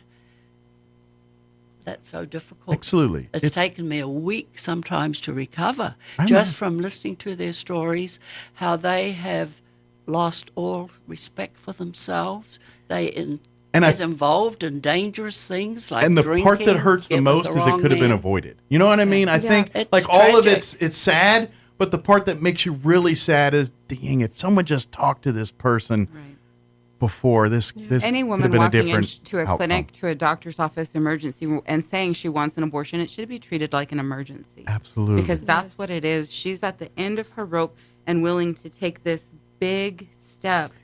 And she needs support. I never The dads thought of it do. that way, but you're right. It's not a whole lot different than the guy standing on the bridge, right? Waiting, and exactly. you're trying to talk him down off the bridge. And you know, one of the reasons we do our life chains is to let the public know that this is an issue that is hurting people, but there are still people out there fighting to give everybody a chance to live. Absolutely. See, I've been in Europe quite a lot, and over there... Where are you from originally, by the way? New Zealand. New Zealand. Okay, I was like, that accent is not from the That's United how we States. draw people in.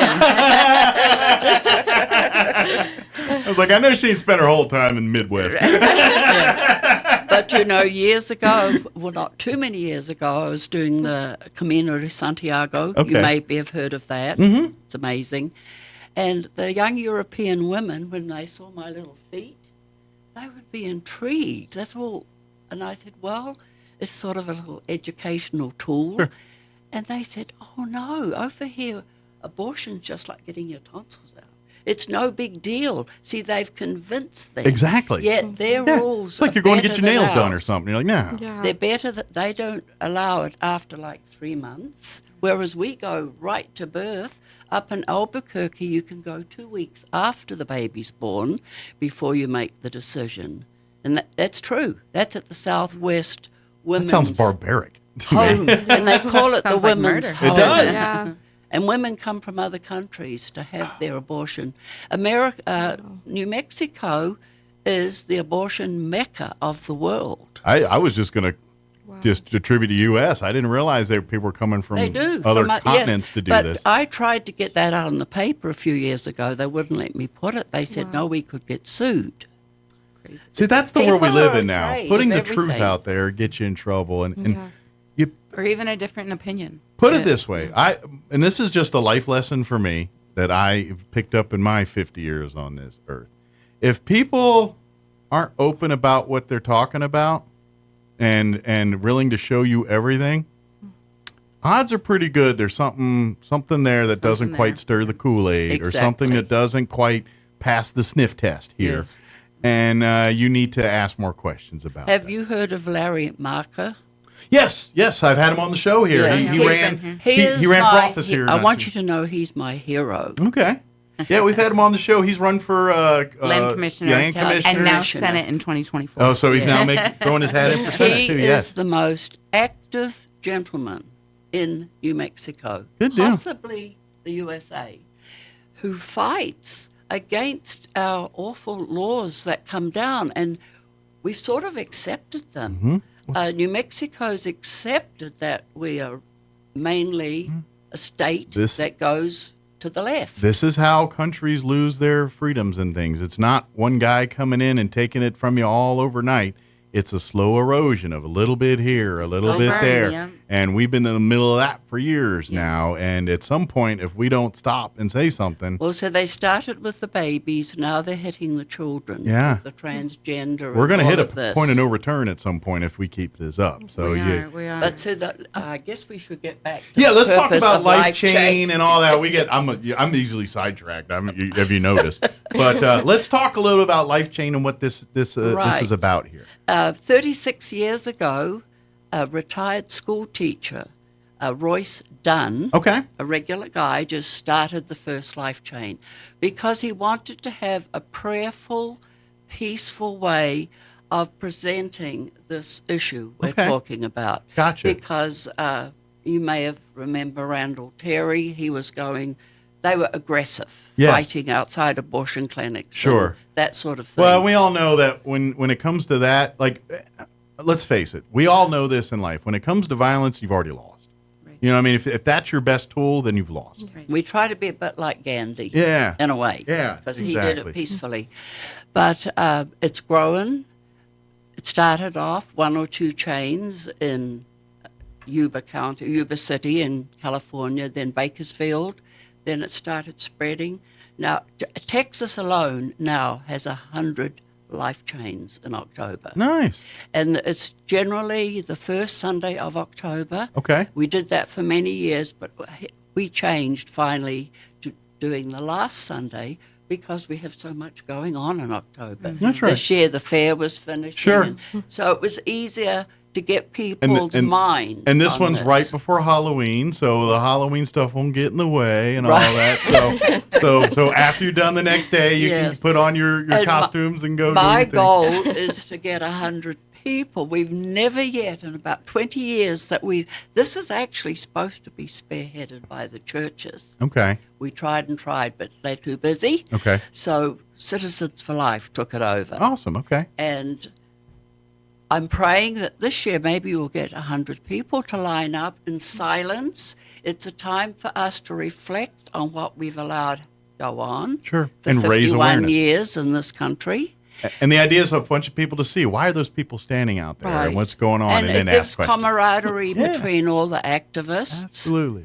Plus, as you said, gives a public Yeah. announcement. And what we hope is you see a group of people saying, why are they standing over there? And they walk over and talk to you. Exactly. And then I'm going to guess. But we can't talk back. We have to remain Gotcha. silent. Well, once the event's over, I'm sure if you want to They're talk welcome. to church, because I'm going to guess you're going to run into people that have a lot of similar stories, probably similar as your own. You were just sharing with us here, and there is always strength in that. You know, it's kind of These like people are a blessing. absolutely. Because their voice is bigger than ours. Sure. You know, It's like another comparison here. October is also Domestic Violence Awareness Month, and another great organization in our community, and this the is the Roswell. worst domestic violence is killing the This baby. is the ultimate, yeah. But they never bring that And this up. one is almost given a pass and encouraged, which is sad. It's empowering.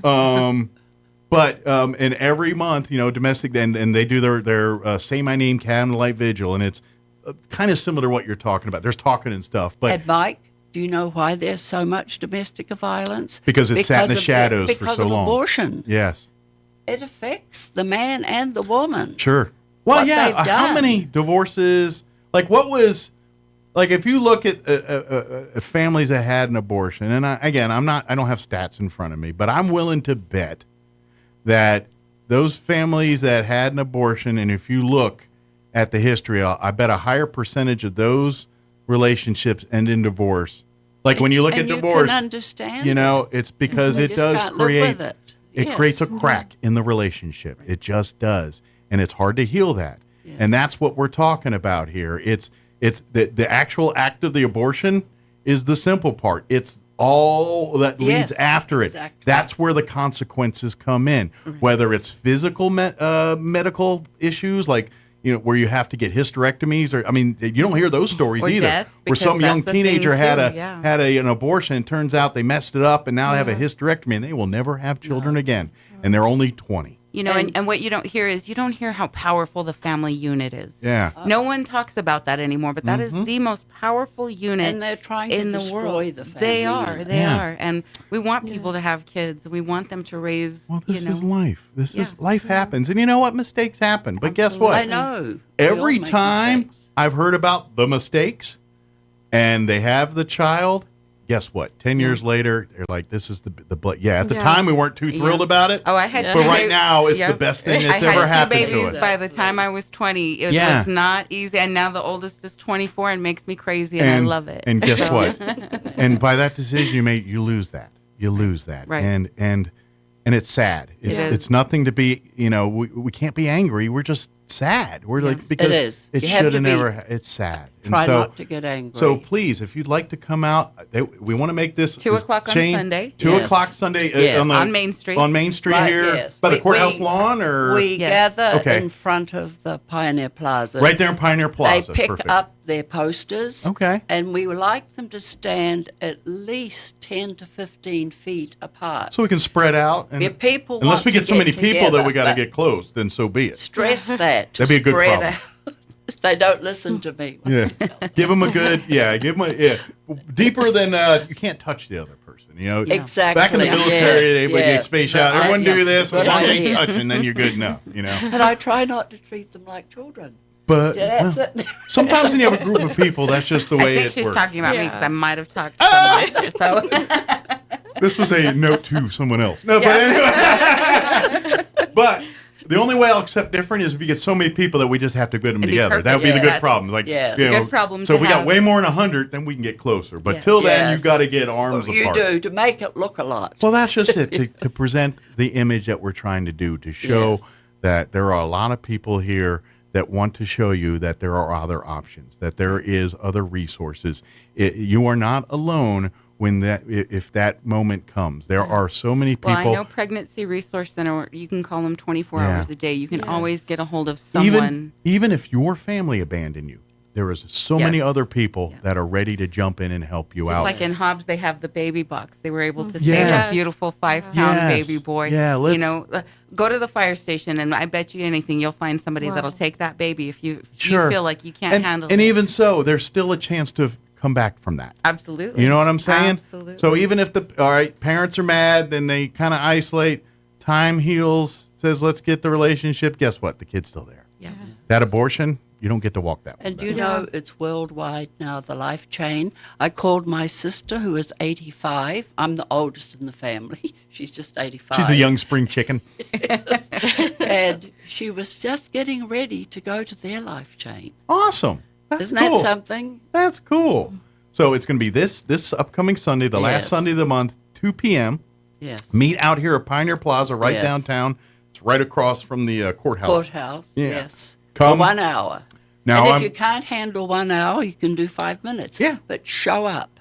Your support will be appreciated. Now, Yes. that is going to be our first day of like 50s. So bring a light coat. Yes. And be prepared to stand outside for an Watch hour. the weather. Yeah. I mean, if you might need Yeah. an umbrella, whatever it is. Yeah, so be you know. it. So I We'll just all tell be you, out there. that's the day we lose the 82s is Sunday. So Yeah. bring a sweater, bring a light It's jacket. supposed to be cooler. It'll be Yes, a I little heard cooler, that. which you'll probably be thankful Yeah. for. I think I'd rather stand out there in the 50s and We can with layer the up. low coat than Exactly. sit out there when it's And hot. Mike, do you think one time we could come back and just talk positively about all the organizations Absolutely. that we have that are working to help women Absolutely. and bring dignity to Yeah, motherhood again? and if they got representatives, I mean, well, I got 4 seats, so as many seats as I can get in here. But if we want to bring representatives from them organizations to talk more about it, love to do all that.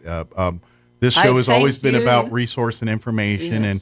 and you know, whether you agree or disagree, I want to give everyone the option And to I make would that truly choice. thank you for being a voice for us. Well, it's thank you. very I try. difficult to get it out through the newspaper. I'm all about honesty and just the facts, and just, you know, we live in a world that it's too easy to get emotional on everything, and we need a little less emotion and a little bbit more logic in some of this. Thank you. You know, that's what we got to do. Emotion's a great thing, and it can move mountains, but it can also destroy them. We need to put some logic in there to make the Well, and we emotion need work to the give right way. people a way to take action. That's really important to my group. Mhm. We always have, we have our monthly meetings, and I always like to give people a task.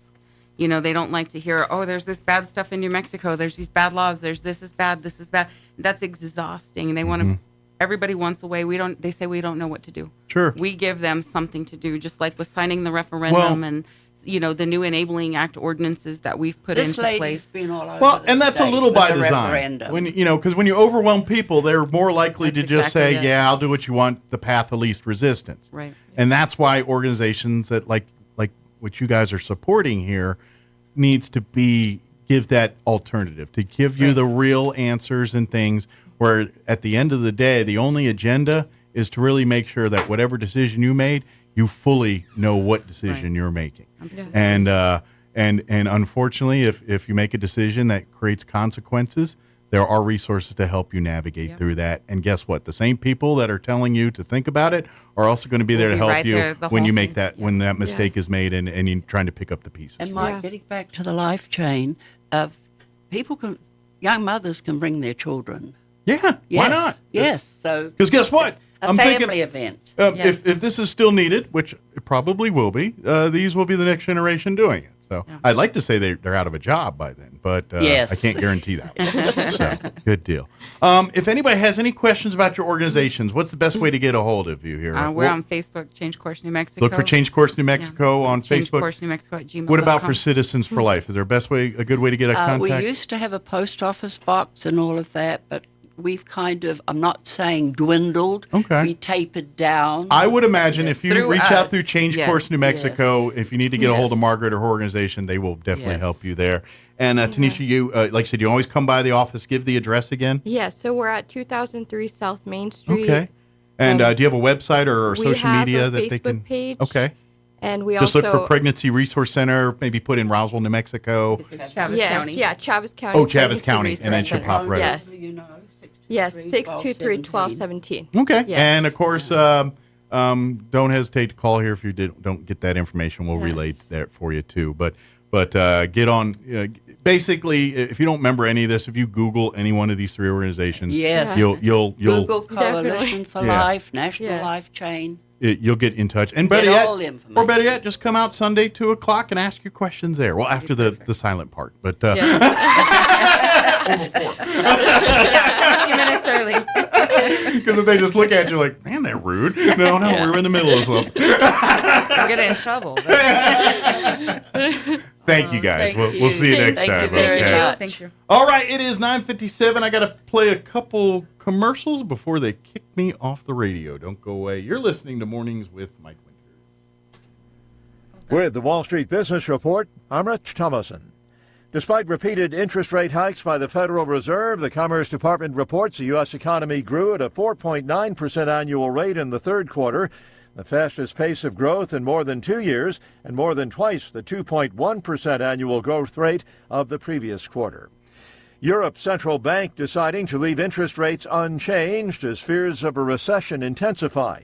It is the first time in more than a year that rates have not been hiked in Europe, where the central bank raised rates 10 times in a row in the bid to tamp down inflation. There is a tentative deal or a contract between Ford and the UAW offering a 25% pay hike over 4 years. Automaker Stellantis planning to invest $1.6 billion in Chinese electric vehicle manufacturer Leapmotor. The partnership aims to expand the EV maker's global sales. For the Wall Street Business Report, I'm Rich Thomason. This October, Artesia General Hospital is here to help you take charge of your breast health. About 1 in 8 women in the U.S. will develop breast cancer. Understanding your family history and getting screened can help lower your risk and lead to early detection. They're pleased to offer advanced 3D mammography, providing increased early detection, more accurate results, and enhanced comfort. Don't wait. Request your mammogram today. Women over 40 don't need a physician's referral to schedule their annual screening. Visit artesiageneral.com/mammogram. The need to grow past our basic capabilities and experience the impossible will forever keep aviation technology evolving. Within the Aviation Maintenance Technology program at ENMU Roswell, students thrive knowing that the faculty and community are supporting their success. ENMU Roswell is dedicated to empowering students through hands-on skills training in a nurturing environment. To learn more, contact us today. The average American spends 2.5 days a year looking for lost items. We aren't sure how long Europeans and Asians look for lost stuff. We lost the list. Here's Mike Winters.